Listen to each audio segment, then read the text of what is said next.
बात को सुन लिया, तो इसीलिए आज हमने इस्तीफा दे दिया। अब ये जो भी सरकार थी वो समाप्त कर दिया गया।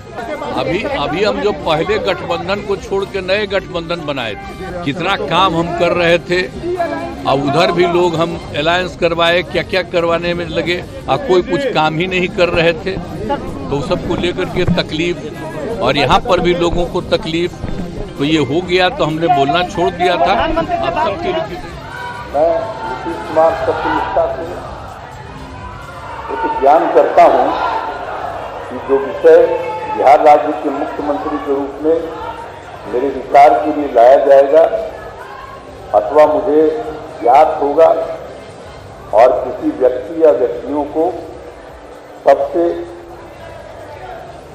सिवाय, जबकि ऐसे मुख्यमंत्री के रूप में अनेक कर्तव्यों के सम्यक निर्वहन के लिए ऐसा करना अपेक्षित होगा, मैं प्रत्यक्ष अथवा अप्रत्यक्ष रूप से संसूचित या प्रकट नहीं करूंगा।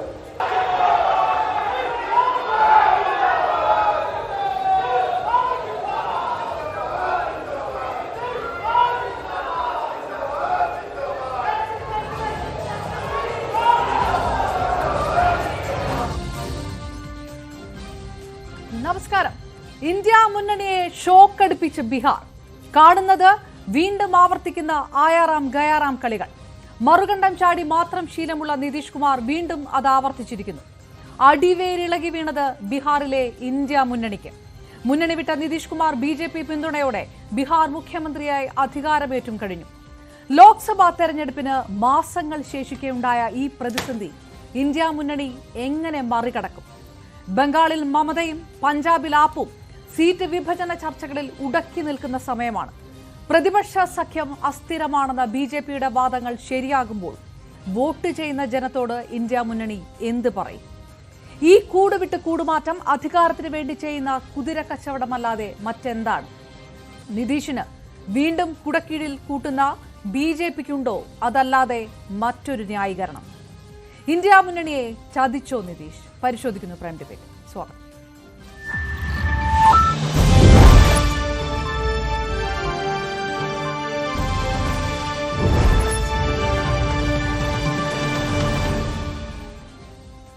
കോൺഗ്രസ് നേതാവ് അഡ്വക്കേറ്റ് അനിൽ ബോസ്, RJD നേതാവ് ഡോക്ടർ വർഗീസ് ജോർജ്, BJP നേതാവ് അഡ്വക്കേറ്റ് JR പത്മകുമാർ, ഒപ്പം മാധ്യമപ്രവർത്തകൻ CB സത്യൻ എന്നിവർ പാനലിൽ ചേരുന്നു. 4 പേർക്കും പാനലിലേക്ക് സ്വാഗതം. ആദ്യം കോൺഗ്രസ് നേതാവ് അഡ്വക്കേറ്റ് അനിൽ ബോസ്. ഇന്ത്യ സഖ്യത്തിന് ഒരു ശില്പി, അതല്ലെങ്കിൽ ഒരു ആർക്കിടെക്ട്, അങ്ങനെ ഒരു പദം ആർക്കെങ്കിലും കൊടുക്കാമെങ്കിൽ അത് കൊടുക്കാൻ കഴിയുന്ന ആള് നിതീഷാണ്. മമതയെയും ആപ്പിനെയും എല്ലാം സഖ്യത്തിലേക്ക് കൊണ്ടുവരാനുള്ള നീക്കങ്ങൾ നടത്തിയത്, ചർച്ചകൾ നടത്തിയത്, ഇതിനെല്ലാം തുടക്കമിട്ട ഒരാളാണ് നിതീഷ്. ആ നിതീഷാണ് വീണ്ടും മറുകണ്ഠം ചാടി ഇരിക്കുന്നത്. ബീഹാറിൽ അവസാനിച്ചോ ഇന്ത്യ മുന്നണി?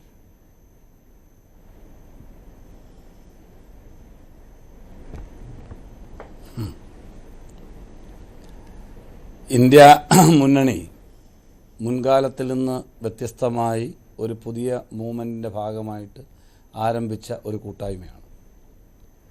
പരസ്പരം യോജിക്കാതിരുന്ന, വാശിയോടുകൂടി മത്സരിച്ചിരുന്ന പല കക്ഷികളും ചേർന്നാണ് ഒരു മുന്നണിക്ക് രൂപം നൽകുന്നതിന് തീരുമാനിച്ചത്.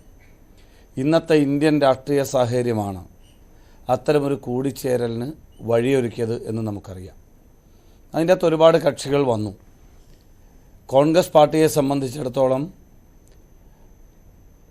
സംഘപരിവാർ ശക്തികൾ അധികാരം ഏറ്റെടുത്തതിന് ശേഷമുള്ള ഈ 9 വർഷക്കാലം അല്ലെങ്കിൽ 9.25 വർഷക്കാലം, ഈ കാലത്തിനിടയിൽ കോൺഗ്രസ് ഒരു തിരിച്ചുവരവിന് വലിയ പരിശ്രമം നടത്തുന്ന ഒരു കാലഘട്ടമാണ്.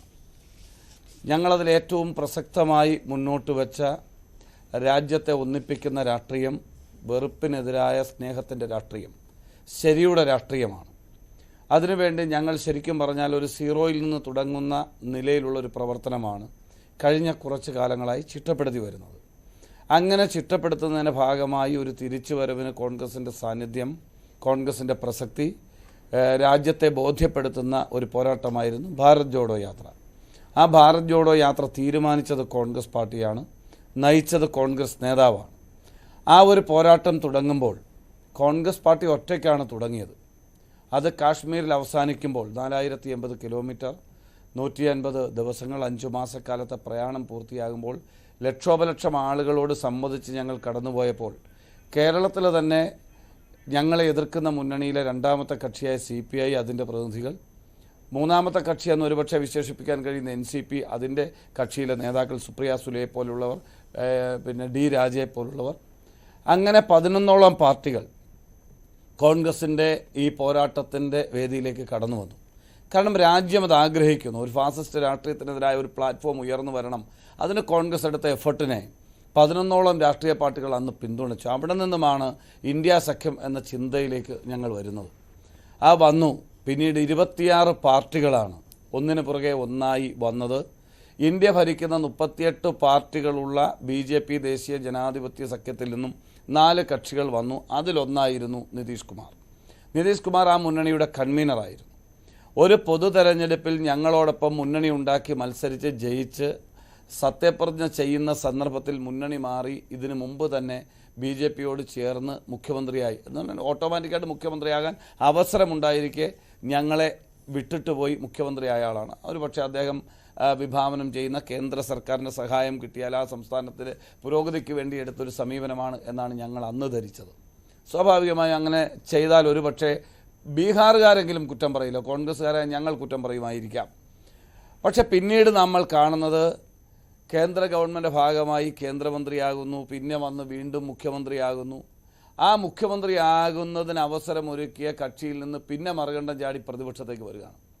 അപ്പം ഞാൻ ചോദിക്കുന്നത്, ഒരു ദേശീയ ജനാധിപത്യ സഖ്യത്തിൻ്റെ ഭാഗമായി കൺവീനറായി കേന്ദ്രമന്ത്രിയായി അവർ തന്നെ ഞങ്ങൾ ജയിപ്പിച്ചിട്ടും അവരുടെ പിൻബലത്തിൽ പിന്നീട് രാജിവെച്ച് പോയി മുഖ്യമന്ത്രിയായി വീണ്ടും വന്ന് മുഖ്യമന്ത്രിയാകുന്നു. ആ മുഖ്യമന്ത്രിയാകാൻ അവസരം കൊടുത്ത ദേശീയ ജനാധിപത്യ സഖ്യത്തെ തള്ളിപ്പറഞ്ഞുകൊണ്ട് കേന്ദ്രത്തിലെ ഫാസിസ്റ്റ് ഭരണകൂടത്തോടൊപ്പം ചേർന്ന് പ്രവർത്തിച്ച കാലയളവിൽ അദ്ദേഹം അനുഭവിച്ച തിക്താനുഭവങ്ങൾ ഒരുപക്ഷെ സംഘപരിവാറുമാരുമായി വേദി പങ്കിട്ടപ്പോഴായിരിക്കാം അദ്ദേഹത്തിനത് ബോധ്യം വന്നത് എന്ന് ഞങ്ങൾ കരുതി.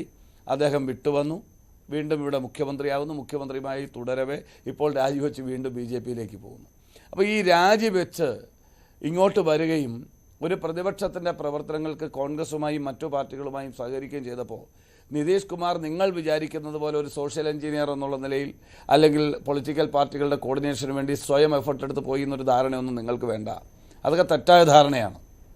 കോൺഗ്രസ് പ്രസിഡന്റ് ആരാധ്യനായ ശ്രീ മല്ലികാർജ്ജുൻ ഖാർഗെയും അതോടൊപ്പം തന്നെ ശ്രീ രാഹുൽ ഗാന്ധി അടക്കമുള്ള ആളുകളുമായിട്ട് ആശയവിനിമയം നടത്തിയിട്ടാണ് ഒരുപക്ഷെ രാഹുൽ ഗാന്ധിയോടോ കോൺഗ്രസ് പാർട്ടിയോടോ യോജിക്കാൻ കഴിയാത്ത പാർട്ടികളുമായി സംസാരിക്കാൻ പറ്റുന്ന കോൺഗ്രസ് അല്ലാത്ത മറ്റൊരാളെ ഉപയോഗിക്കണം എന്നുള്ളതുകൊണ്ട് കോൺഗ്രസുമായി ആലോചിച്ചതിൻ്റെ അടിസ്ഥാനത്തിലാണ് നിതീഷ് കുമാറിനെയും ഒപ്പം തേജസ്വി യാദവിനെയും അത്തരം ചർച്ചകൾക്ക് ചുമതലപ്പെടുത്തിയത്. അല്ലാതെ നിതീഷ് കുമാർ ഇങ്ങോട്ട് വന്നിട്ട് ഇതിനെ മൊത്തം കുത്തകപ്പാട്ടം എടുത്തുകൊണ്ട് വന്നതൊന്നുമല്ല.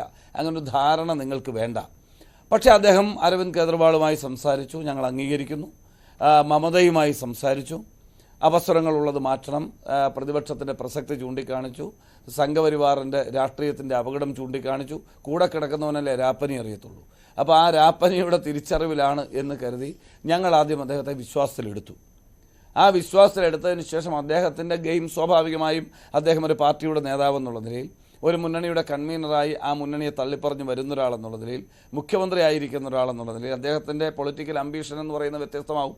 പ്രധാനമന്ത്രിയാകണമെന്ന് കാണാം, മുന്നണി ചെയർമാനാകണമെന്ന് കാണാം, കൺവീനർ ആകണമെന്ന് കാണാം. ഇത്തരം ആഗ്രഹങ്ങൾ മനസ്സിൽ വെച്ചുകൊണ്ട് കൂടിയാവും. അത് ഒരാൾ മാത്രമല്ല. താങ്കൾ പറഞ്ഞു വരുന്നത് ഓരോ തവണ 1 2 തവണയല്ല 4 5 തവണ മറുകണ്ഠം ചാടിയ ഒരു നേതാവ് അങ്ങനെ കാണിക്കുന്നതെല്ലാം പ്രത്യയശാസ്ത്രപരമായിട്ടാണ്, അല്ലെങ്കിൽ എന്തെങ്കിലും ഒരു കാരണത്തിന്റെ അടിസ്ഥാനത്തിലാണ്. അത് അധികാരമോഹം എന്നുള്ള ഒരു കാരണമല്ല, മറ്റെന്തെങ്കിലും രാഷ്ട്രീയപരമായിട്ടുള്ള ആ രീതിയിലുള്ള ന്യായീകരിക്കാവുന്ന ഒരു കാരണത്തിന് പുറത്താണെന്ന് കോൺഗ്രസ് എന്ന പാർട്ടി ധരിച്ചു വശായി.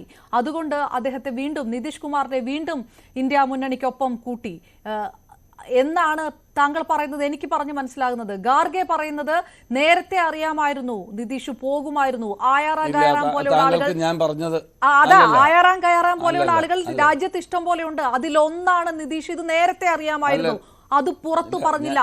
സഖ്യത്തിന്റെ ഭാവിയെ കരുതി പുറത്തു പറഞ്ഞില്ല എന്നാണ്. അതുകൊണ്ട് കടിച്ചു തൂങ്ങിക്കിടന്നു കോൺഗ്രസ് ഇതിനകത്ത് എന്നാണോ? എന്ന് അപർണയുടെ അഭിപ്രായമാണ്, എൻ്റെ അഭിപ്രായമല്ല. ഞാൻ പറഞ്ഞത് ഞങ്ങളോടൊപ്പം മുന്നണിയായി നിന്ന് മത്സരിച്ച് ജയിച്ച് മുഖ്യമന്ത്രിയാകാൻ അവസരം കിട്ടിയിട്ട് ആ മുന്നണിയെ തകർത്ത് കേന്ദ്ര സർക്കാരിൻ്റെ ഭാഗമായി മാറുമ്പോൾ ഒരു പക്ഷേ അദ്ദേഹത്തിന് ബീഹാറിലെ ജനങ്ങളോട് ന്യായീകരിക്കാൻ കഴിയും. ബീഹാർ ജനതയുടെ വികസനത്തിന് വേണ്ടിയാണ് എന്ന് അദ്ദേഹത്തിന് പറയാൻ കഴിയും എന്നാണ് ഞാൻ പറഞ്ഞത്. നിങ്ങളത് കേട്ടതിൻ്റെ കുഴപ്പമാണ്. പക്ഷെ ഞങ്ങൾക്ക് അത് ചതിവായി തന്നെ തോന്നി.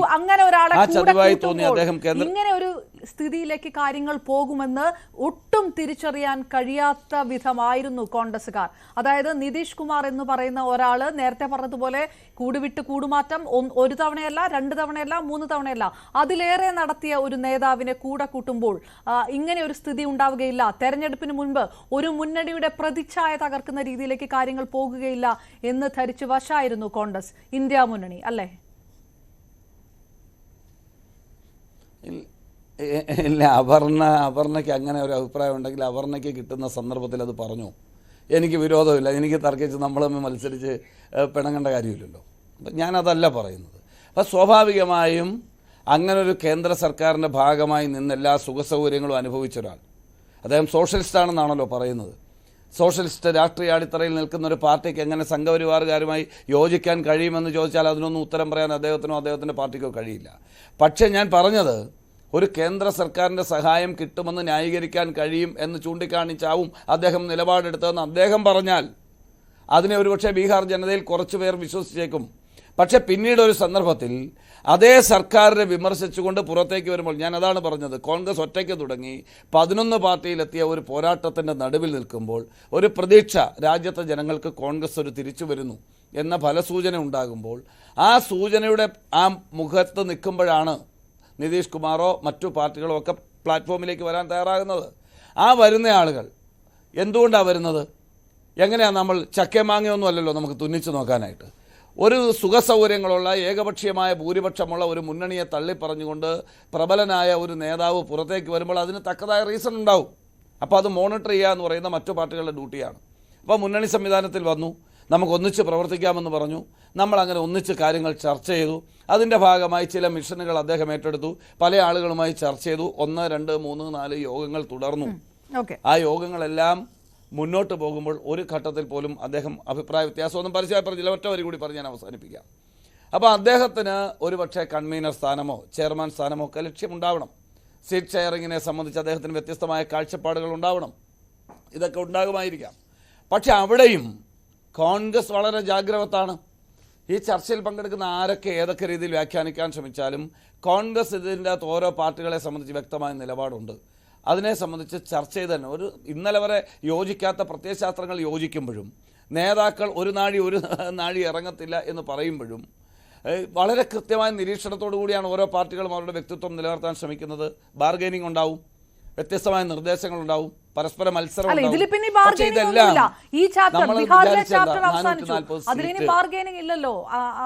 ശ്രീ അനിൽ ബോസ്, ബാർഗൈനിങ് ബീഹാറിൽ അവസാനിച്ചു. ആ ചാപ്റ്റർ ബീഹാറിലെ ചാപ്റ്റർ മാത്രമല്ലല്ലോ ഇന്ത്യ. ബീഹാർ മാത്രമല്ലെന്ന് ഇന്ത്യ എന്ന് പറയുന്നത്. നിങ്ങൾ അങ്ങനെ തെറ്റായി ധരിക്കാതെ. ബീഹാറിലെ 543 സീറ്റിൽ 40 സീറ്റ് മാത്രമുള്ള ബീഹാറാണോ ഇന്ത്യ? നിങ്ങൾ അങ്ങനെയാണോ വ്യാഖ്യാനിക്കാൻ? അല്ലല്ല, നമുക്കിനി പശ്ചിമ ബംഗാൾ, പഞ്ചാബൊക്കെ വേറെയുണ്ട്. പശ്ചിമ ബംഗാൾ, പഞ്ചാബൊക്കെ വേറെയുണ്ട്. നമുക്ക് അതിലേക്ക് കടക്കാം. അത് മാത്രമല്ല,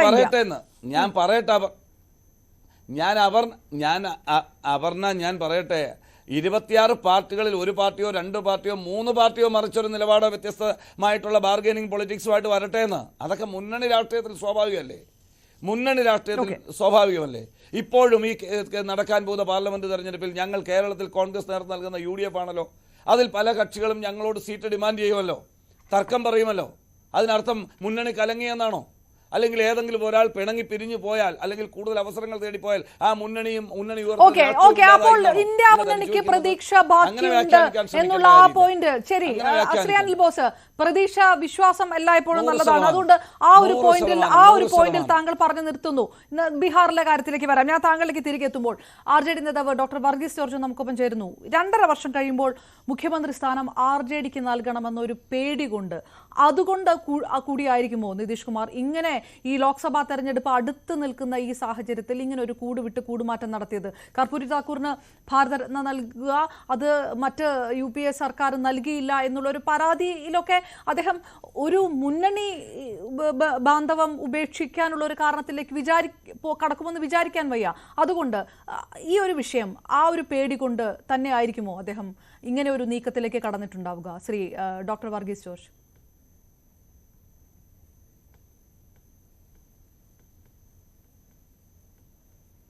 മാസത്തിൽ JDUവിൻ്റെയും RJDയുടെയും ദേശീയ കൗൺസിൽ യോഗങ്ങൾ ചേരുകയുണ്ടായി. ഈ സമ്മേളനങ്ങളിലുണ്ടായ ഒരു പൊതുധാരണ ജനുവരി മാസത്തിൽ 2024 ജനുവരി മാസത്തിൽ അവിടുത്തെ ഏറ്റവും ഭരണകക്ഷിയിലെ ഏറ്റവും വലിയ പാർട്ടിയായ RJDക്ക് JDU മുഖ്യമന്ത്രി സ്ഥാനം കൊടുക്കണം. അതിനുശേഷം ശ്രീ നിതീഷ് കുമാർ ദേശീയ രാഷ്ട്രീയത്തിലേക്ക് മുഴുവൻ സമയം നീങ്ങും. ഇതിങ്ങനെ ഒരു ധാരണയുണ്ടായിരുന്നു. അതിൻ്റെ അടിസ്ഥാനത്തിൽ രണ്ട് പാർട്ടികളുടെ നാഷണൽ കൗൺസിൽ യോഗങ്ങൾ ചേർന്നു. ജനുവരി മാസത്തിൽ കൈമാറ്റം ഉണ്ടാവണമെന്ന് പറഞ്ഞു. അങ്ങനെ സംഭവിച്ചില്ല. പക്ഷേ അതുകൊണ്ട് മാത്രം ഉള്ള മാറ്റത്തെ നമുക്ക് ന്യായീകരിക്കാൻ സാധിക്കത്തില്ല.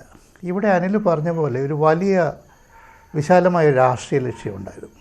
നമ്മുടെ റിപ്പബ്ലിക്കിനെ രക്ഷിക്കണം, മതനിരപേക്ഷ സമൂഹത്തെ രക്ഷിക്കണം, നമ്മുടെ ജനാധിപത്യ സോഷ്യലിസ്റ്റ് സമൂഹത്തെ രക്ഷിക്കണം. ആ ഒരു വലിയ രാഷ്ട്രീയ ലക്ഷ്യങ്ങളുമായിട്ട് മാറി മുന്നോട്ട് പോയ ഇന്ത്യ മുന്നണിയുടെ മുഖ്യമന്ത്രി സ്ഥാനം നഷ്ടപ്പെടുമെന്നോ കൺവീനർ സ്ഥാനം നഷ്ടപ്പെടുമെന്നോ പറഞ്ഞ് അദ്ദേഹം മാറിയതിനെ ഒരു തരത്തിലും നമുക്ക് ന്യായീകരിക്കാൻ സാധിക്കത്തില്ല. ഇവിടെ അനിൽ പറഞ്ഞ പോലെ ബീഹാറിലെ ഇന്നത്തെ താരതമ്യേന പ്രവർത്തിക്കുന്ന പാർട്ടികൾ ഏറ്റവും ചെറിയ പാർട്ടിയാണ് JDU എന്ന് പറയുന്നത്. അവിടുത്തെ ഏറ്റവും വലിയ പാർട്ടി RJD ആണ്, 79 സീറ്റ്. പിന്നീട് BJP 78 സീറ്റ്. ഇദ്ദേഹത്തിൻ്റെ പാർട്ടിക്ക്, നിതീഷ് കുമാറിൻ്റെ പാർട്ടിക്ക് കേവലം 45 സീറ്റ് മാത്രമേ ഉള്ളൂ. ആ 45 സീറ്റുള്ള നിതീഷ് കുമാറിൻ്റെ പാർട്ടി ഇപ്പോൾ ബീഹാറിൽ ഞങ്ങളുടെ മുന്നണിയിൽ നിന്ന് മാറുമ്പോൾ അവിടെ താരതമ്യേന ചെറിയൊരു ചലനം ഉണ്ടാകുമെന്ന് മാത്രം. ഉദാഹരണത്തിന് കഴിഞ്ഞ ലോക്സഭാ ഇലക്ഷന് ശേഷം നടന്ന നിയമസഭാ ഇലക്ഷനിൽ ഇപ്പോഴുള്ള ഇതേ മുന്നണിയാണ് മത്സരിച്ചത്. JDU, BJP, ആ സഖ്യകക്ഷി NDA. അതിന് മറുവശത്ത് RJD, Congress, CPI, CPM, CPML കക്ഷികൾ. അവർ തമ്മിലുള്ള MLA-മാരുടെ എണ്ണ വ്യത്യാസം എത്രയാണെന്നറിയോ? കേവലം 8 MLA-മാരുടെ വ്യത്യാസം മാത്രമേ ഉള്ളൂ. ആ 8 MLA-മാരുടെ നഷ്ടത്തിലാണ് RJDക്ക് ഭരണം പോയത്. അപ്പോൾ ഈക്വൽ ഫോഴ്സാണ്. 40 ലോക്സഭാ സീറ്റുകളിൽ 20 ലോക്സഭാ സീറ്റുകളെങ്കിലും ഞങ്ങൾ പിടിക്കുന്നുള്ള കാര്യത്തിൽ യാതൊരു സംശയമില്ല. അവിടുത്തെ ഏറ്റവും ചെറിയ പാർട്ടിയാണ് JDU എന്ന് പറയുന്നത്. എന്തുകൊണ്ടാണ് നിതീഷ് കുമാർ RJD മുന്നണി വിട്ട് കഴിഞ്ഞ തവണ JDU BJP മുന്നണി വിട്ട് RJDയിലേക്ക് വന്നത്? കഴിഞ്ഞ അസംബ്ലി ഇലക്ഷനിൽ നിതീഷ് കുമാറിൻ്റെ പാർട്ടി JDU 122 സീറ്റ് മത്സരിച്ചിരുന്നു. ആ 122 സീറ്റ് മത്സരിച്ചിരുന്ന സ്ഥലങ്ങളിൽ 122ലും BJP റിബൽ സ്ഥാനാർത്ഥികളെ നിർത്തി, രാംവിലാസ് പാസ്വാൻ്റെ പാർട്ടിയെ നിർത്തി മത്സരിപ്പിച്ചു.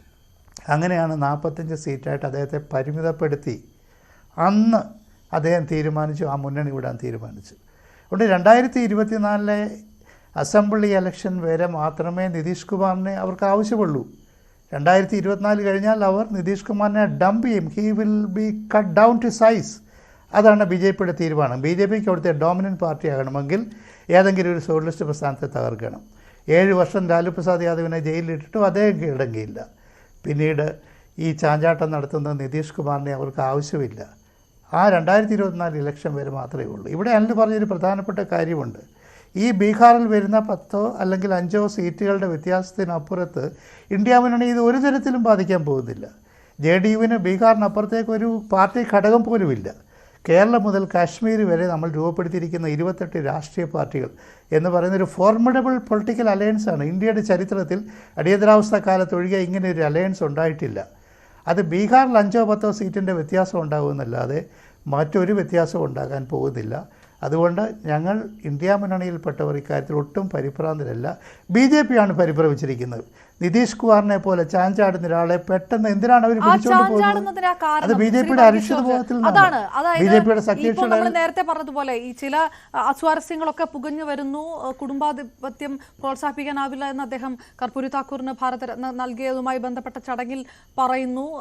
ലാൽ പ്രസാദ് യാദവിന്റെ മകൾ വിമർശനവുമായി, അതും വളരെ അതിരൂക്ഷമായിട്ടുള്ള ചില വിമർശനങ്ങളൊക്കെ പേരെടുത്ത് പറയുന്നു. പറയുന്നില്ലെങ്കിലും ആ രീതിയിലൊക്കെ നടത്തുന്നു. അപ്പോൾ ആ ചില അസ്വാരസ്യങ്ങളൊക്കെ വളരെ പ്രകടമായി പുറത്തേക്കൊക്കെ വരുന്ന ഒരു സാഹചര്യമൊക്കെ ഉണ്ടായിരുന്നു. അത് കുറച്ച് നാളുകളായിട്ടുണ്ടായിരുന്നു. ഈ രീതിയിലേക്ക് കാര്യങ്ങൾ പോകുമെന്ന് RJD വ്യക്തമായിട്ട് മനസ്സിലാക്കിയിരുന്നു എന്നുകൂടിയാണോ?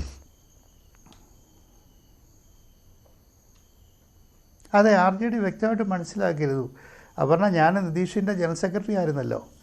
എനിക്ക് വ്യക്തമായിട്ട് അറിയാം, നിതീഷ് ഒരു രാഷ്ട്രീയ മലക്കമറിച്ചിൽ തയ്യാറാകുമ്പോൾ അദ്ദേഹം ആദ്യം ചെയ്യുന്നത് രാഷ്ട്രീയ അധ്യക്ഷ സ്ഥാനം ഏറ്റെടുക്കുക എന്നുള്ളതാണ്. ഞങ്ങളെല്ലാവരെയും ബീഹാറിലെ പാറ്റ്നയിലെ കൃഷ്ണ മന്ദിറിൽ ഒരു ദിവസം അദ്ദേഹം വിളിച്ചു കൂട്ടി. നാഷണൽ കൗൺസിലിൽ ഞങ്ങൾ സാധാരണ നാഷണൽ കൗൺസിലിൽ പോകുന്ന പോലെ പോയി.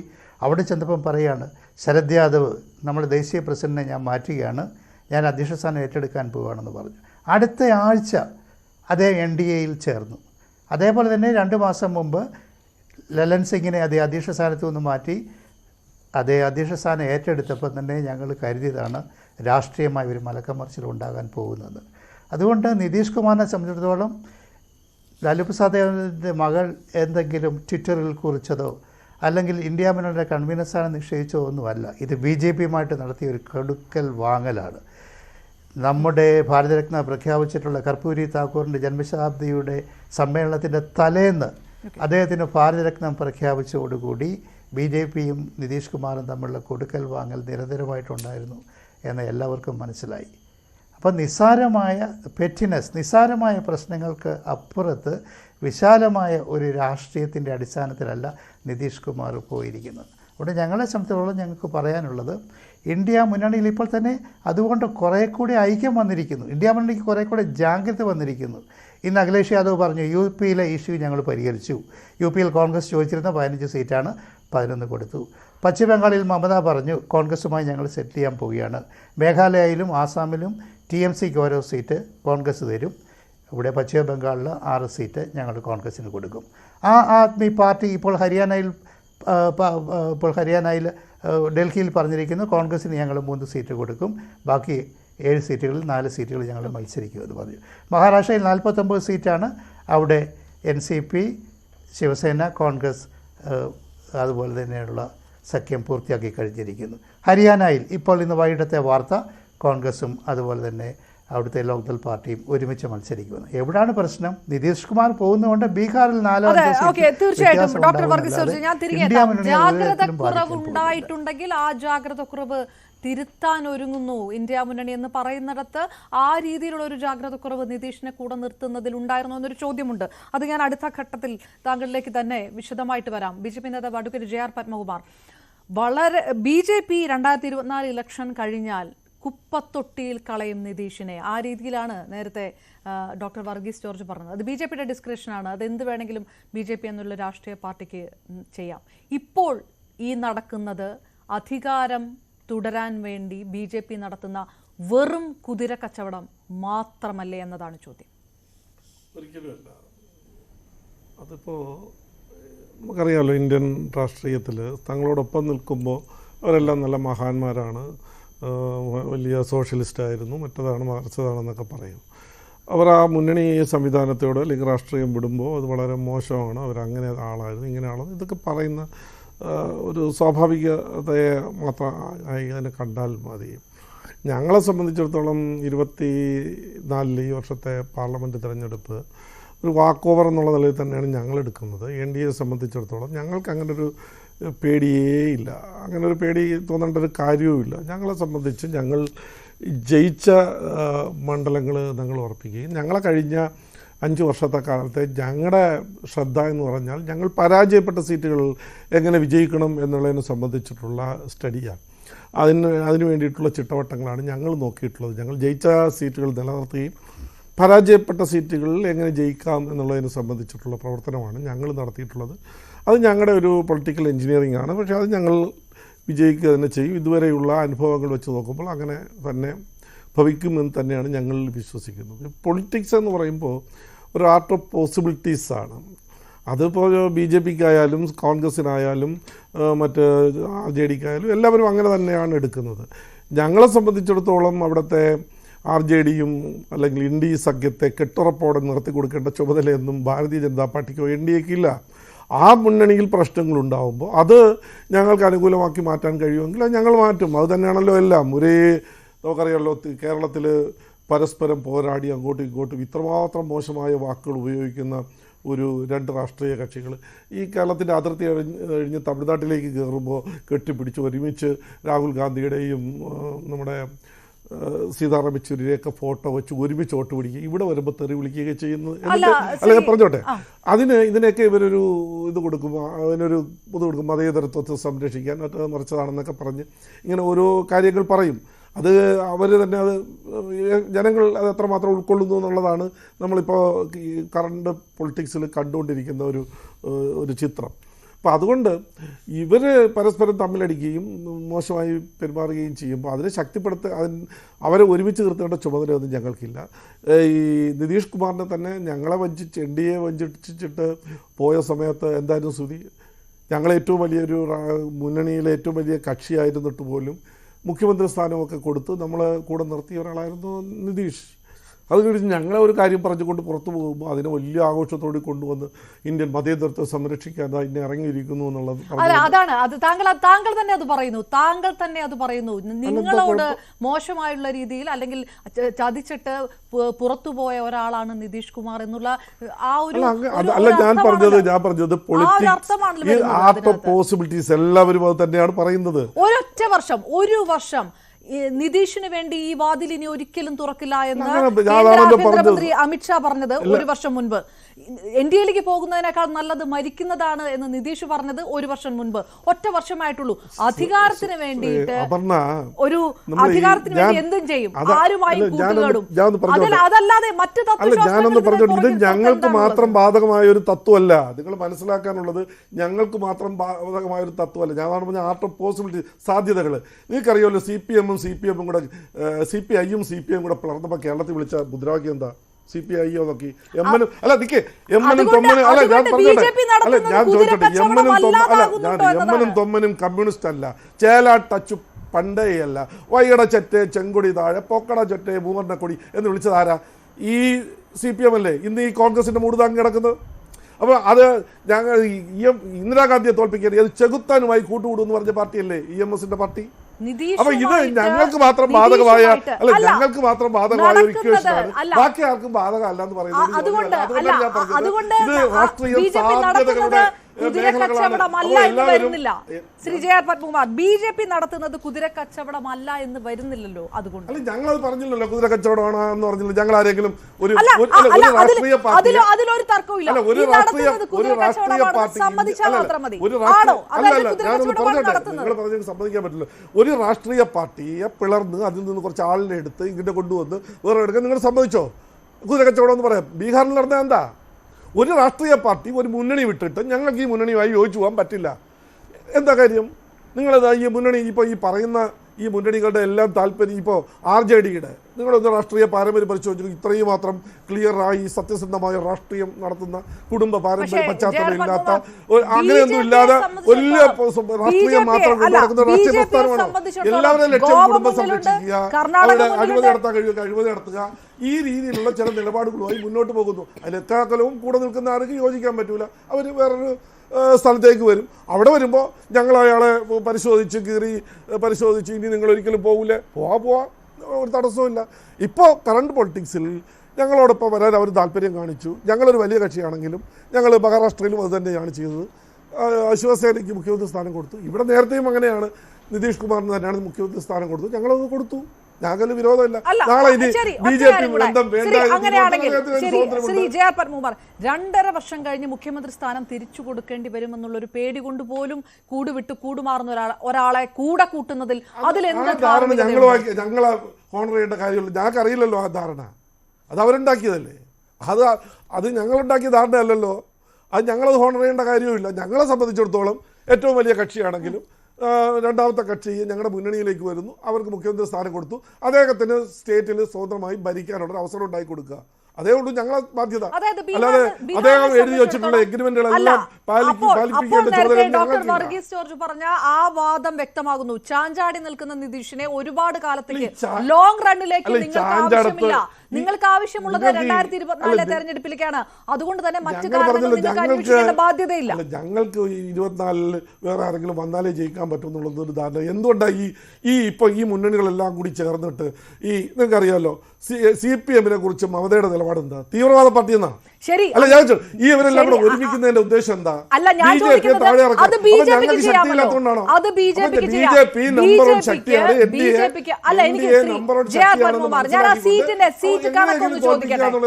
സീറ്റ് കണക്കൊന്ന് ചോദിക്കട്ടെ. സ്വാഭാവികമായിട്ടും വലിയ വിജയം ബീഹാറിൽ കഴിഞ്ഞ തവണ ഉണ്ടായതാണ് ബിജെപിയെ സംബന്ധിച്ചിടത്തോളം.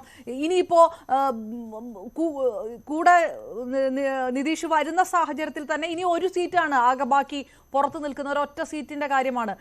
ബിജെപിക്ക് സ്വന്തമായിട്ട് തന്നെ നിൽക്കാൻ കഴിയുന്ന ഒരു സാഹചര്യം അവിടെ ഉണ്ട്. സ്വാഭാവികമായിട്ടും എൻ ഡി എയിൽ നിന്ന് ഇറങ്ങിപ്പോയ കണക്കുകൾ ബാക്കി നിൽക്കുന്നുണ്ടല്ലോ. എതിരായി നിൽക്കുന്ന ഒരു മുന്നണിയിൽ ഒരു പ്രശ്നമുണ്ടായി, അതിൽ നിന്ന് വിട്ടുവരുമ്പോൾ അതല്ല, നിങ്ങൾ അവിടെ പോയി നിന്നോ, ഞങ്ങൾ ഒറ്റയ്ക്ക് മത്സരിച്ചോളാം, അത് ശക്തിപ്പെടുത്തുക, അവിടെ ഇന്ത്യ മുന്നണിയെ ശക്തിപ്പെടുത്തുക, നിങ്ങൾ അവിടെ തന്നെ നിൽക്കണം എന്ന് ഉപദേശിക്കേണ്ട ബാധ്യതയൊന്നും ഞങ്ങൾക്കില്ല. ആൾ വന്നാൽ സ്വീകരിക്കും, അതുകൊണ്ട് ഞങ്ങൾക്ക് ഉള്ള സീറ്റ് നഷ്ടമാവും എന്നുള്ളതല്ല, ഞങ്ങൾക്ക് കൂടുതൽ ഒരു നേട്ടമാവും എന്നുള്ളൊരു ചിന്ത തന്നെയാണ്. അല്ലാതെ ഇന്ത്യയെ ശക്തിപ്പെടുത്തുക, മുലായം സിംഗിനെ മുഖ്യമന്ത്രിയായി കൊടുക്കുക, അല്ലെങ്കിൽ മകനെ മുഖ്യമന്ത്രിയായി കൊടുക്കുക എന്നുള്ള ചുമതലയൊന്നും ഞങ്ങൾക്കില്ലല്ലോ. തിരിച്ചും അവർക്കും അങ്ങനെ തന്നെയാണ് BJP-യെ മുഖ്യമന്ത്രി സ്ഥാനത്ത് എത്തിക്കുക എന്നുള്ളത്. ഞങ്ങളുടെ ഇടയിൽ പ്രശ്നം ഉണ്ടായപ്പോൾ അന്ന് നിതീഷ് ഇങ്ങനെ നിലപാടെടുത്തപ്പോൾ ഈ പറയുന്ന ആരെങ്കിലും, ഈ ആദർശം പറയുന്ന ആരെങ്കിലും അല്ല നിങ്ങൾ ചെയ്ത് തെറ്റാണ്, നിങ്ങൾ അതിൽ തന്നെ പോയി നിൽക്കണം, NDA തന്നെ നിൽക്കണമെന്ന് ഉപദേശിച്ച ആരെങ്കിലും ഉണ്ടോ? ഇല്ലല്ലോ. അപ്പോൾ പിന്നെ അവരവർക്ക് വരുമ്പോൾ അവരവർ അതനുസരിച്ച് പെരുമാറുക, അത്രയേ ഉള്ളൂ. Okay, right. ഞാൻ തിരികെ എത്താം. ശ്രീ CB സത്യൻ, ഇങ്ങനെ ഒരു ലോക്സഭാ തെരഞ്ഞെടുപ്പിന് മാസങ്ങളില്ലാത്ത ഒരു സാഹചര്യം, വളരെ ചുരുക്കം സമയം മാത്രമുള്ള ഒരു സാഹചര്യത്തിൽ ഇങ്ങനെ ഒരു ചാട്ടത്തിൻ്റെ അർത്ഥത്തെ എങ്ങനെ വ്യാഖ്യാനിക്കണം? നേരത്തെ പറഞ്ഞ പോലെ കർപ്പൂരി താക്കൂറിന് ഭാരതരത്ന കൊടുക്കാനുള്ള ഒരു തീരുമാനം, അതുമായി ബന്ധപ്പെട്ട് പ്രധാനമന്ത്രിയെ അഭിനന്ദിച്ചുകൊണ്ടുള്ള നിതീഷിൻ്റെ പ്രതികരണം, അതിൽ നിന്ന് തുടങ്ങുന്നു. അതിനു മുൻപ് തന്നെ RJD ഇത് മനസ്സിലാക്കിയിരുന്നു എന്ന് അല്പം മുൻപ് ഡോക്ടർ വർഗീസ് ജോർജ് പറഞ്ഞു തീർന്നതേ ഉള്ളൂ. എന്താണ് ഈ ചാട്ടത്തിൻ്റെ കാരണമെന്ന് എങ്ങനെ വ്യാഖ്യാനിക്കാം? പറഞ്ഞാൽ നമ്മൾ ആദ്യം എനിക്ക് തോന്നുന്നതിൻ്റെ ഒരു ഇച്ചിരി പിന്നോട്ടൊന്ന് നടന്നു കഴിഞ്ഞാൽ നമുക്ക് മനസ്സിലാവുന്ന ഒരു സംഗതി, ശരിക്കും പറഞ്ഞാൽ ഇന്ത്യ മുന്നണിയുടെ രൂപീകരണത്തിന് ശേഷം എത്രയൊക്കെ ആത്മവിശ്വാസം BJP പ്രദർശിപ്പിക്കാൻ ശ്രമിച്ചാലും അവർ ആത്യന്തികമായിട്ട് അങ്ങനെ ഒരു പ്രതിപക്ഷ ഐക്യത്തെ ഭയപ്പെടുന്നു എന്നതാണ് ആദ്യ വായനയിൽ നമുക്ക് മനസ്സിലാകേണ്ട കാര്യം. കാരണം ഈ പറഞ്ഞ പോലെ 303 നിന്ന് ഞങ്ങൾ ഇനി 400 വാങ്ങും എന്ന് ഗീർവാണം പറയുന്ന ഇതേ BJPക്ക് അവരുടെ ഈ രാഷ്ട്രീയ തന്ത്രജ്ഞർക്ക്, തിരഞ്ഞെടുപ്പ് വിശകലന വിദഗ്ധർക്ക് വളരെ കൃത്യമായിട്ട് മനസ്സിലാക്കാവുന്ന ഒരൊറ്റ കാര്യമേ ഉള്ളൂ. 37% വോട്ടാണ് കഴിഞ്ഞ ലോക്സഭാ ഇലക്ഷനിൽ BJPക്ക് കിട്ടിയത്, ഡെസ്പൈറ്റ് ഓഫ് ദയർ 303 സീറ്റ്. അപ്പം ഈ 303 സീറ്റിൽ 37% വോട്ട് കിട്ടിയ ഒരു രാഷ്ട്രീയ പാർട്ടി ഇതിനെതിരെ ബാക്കിയുള്ള 67% വോട്ടുകൾ ഒന്നിക്കുമ്പോൾ സ്വാഭാവികമായിട്ടും എന്ത് സംഭവിക്കുമെന്ന് ഊഹിക്കാനുള്ള സാമാന്യ ബുദ്ധി അവർക്കുണ്ട്. അപ്പോൾ എത്രയൊക്കെ ബ്രേവ് ഫേസ് എടുത്തണിഞ്ഞാലും ഈ ആത്യന്തികമായി ഇന്ത്യ മുന്നണിയെ BJP ഭയക്കുന്നുണ്ട്, ഭയന്നിരുന്നു. അപ്പോൾ ഇതിൻ്റെ ആദ്യത്തെ ഘട്ടം നിങ്ങൾ ഓരോ ഘട്ടമായിട്ട് നോക്കിക്കഴിഞ്ഞാൽ നമുക്ക് ആദ്യം മനസ്സിലാവുന്നത് UP-യെ അവിടെ മാറ്റി നിർത്തുക. UP-യിൽ തൽക്കാലം അവർക്ക് വലിയ പരിപാടികളൊന്നും ചെയ്യാനല്ല. കാരണം അഖിലേഷ് യാദവിന് അല്ലെങ്കിൽ സമാജ്വാദി പാർട്ടിക്ക് കൃത്യമായ ഒരു സ്ട്രാറ്റജി ഉണ്ട്, കൃത്യമായൊരു സമീപനമുണ്ട്, അക്കാര്യത്തിൽ അവർ ഉറച്ചു നിൽക്കുന്നുണ്ട്. എന്നാൽ നമ്മൾ അടുത്ത രണ്ടാമത്തെ വലിയ സംസ്ഥാനമായ മഹാരാഷ്ട്രയിലേക്ക് വരിക. മഹാരാഷ്ട്രയിൽ ശിവസേന NCP കോൺഗ്രസ് സഖ്യം 48 സീറ്റ്, അതായത് 80 സീറ്റുള്ള UP കഴിഞ്ഞാൽ രണ്ടാമത്തെ ഏറ്റവും വലിയ സംസ്ഥാനം എന്ന് പറയുന്നത് മഹാരാഷ്ട്രയാണ്. മഹാരാഷ്ട്രയിൽ 48 സീറ്റുകളുണ്ട്. 48 സീറ്റുകളിൽ ഏതാണ്ട് പകുതിയിലേറെ കയ്യും വീശി നേടാവുന്ന ഒരു കണ്ടീഷനിലായിരുന്നു ശിവസേന NCP കോൺഗ്രസ് സഖ്യം. അപ്പോൾ ആദ്യം ചെയ്തത് അവിടെ ഏകനാഥ് ഷിൻഡെ എന്ന് പറയുന്ന ഉദ്ധവ് താക്കറെയുടെ വലങ്കയായ മനുഷ്യനെ, അദ്ദേഹത്തിനെ ED നോട്ടീസ് കാണിച്ച്, ഈ പറഞ്ഞ പോലെ അതുപോലെ ഒരു കൂട്ടം MLA-മാർ ED നോട്ടീസ് കാണിച്ച് ഭയപ്പെടുത്തി മറുകണ്ഠം ചാടിച്ചു. ഒന്നാം ഘട്ടത്തിൽ ശിവസേനയെ പിളർത്തി. രണ്ടാം ഘട്ടത്തിൽ അജിത് പവാർ, അതായത് ഏതാണ്ട് കോടാനുകോടി രൂപയുടെ അഴിമതി കേസ് നേരിടുന്ന അജിത് പവാറിനെ, അദ്ദേഹം അതിന് മുമ്പത്തെ ഒരു തവണ കൂടി ഇതുപോലെ മറുകണ്ഠം ചാടിയതാണ്, അദ്ദേഹത്തെയും അതിൻ്റെ കൂടെ NCP-യിൽ കേസ് നേരിടുന്ന ഒരുവിധപ്പെട്ട എല്ലാ MLA-മാരെയും വലിയ നേതാക്കളെയും ഒന്നിച്ച് മറുകണ്ഠം ചാടിച്ച് NCP-യെയും പിളർത്തി.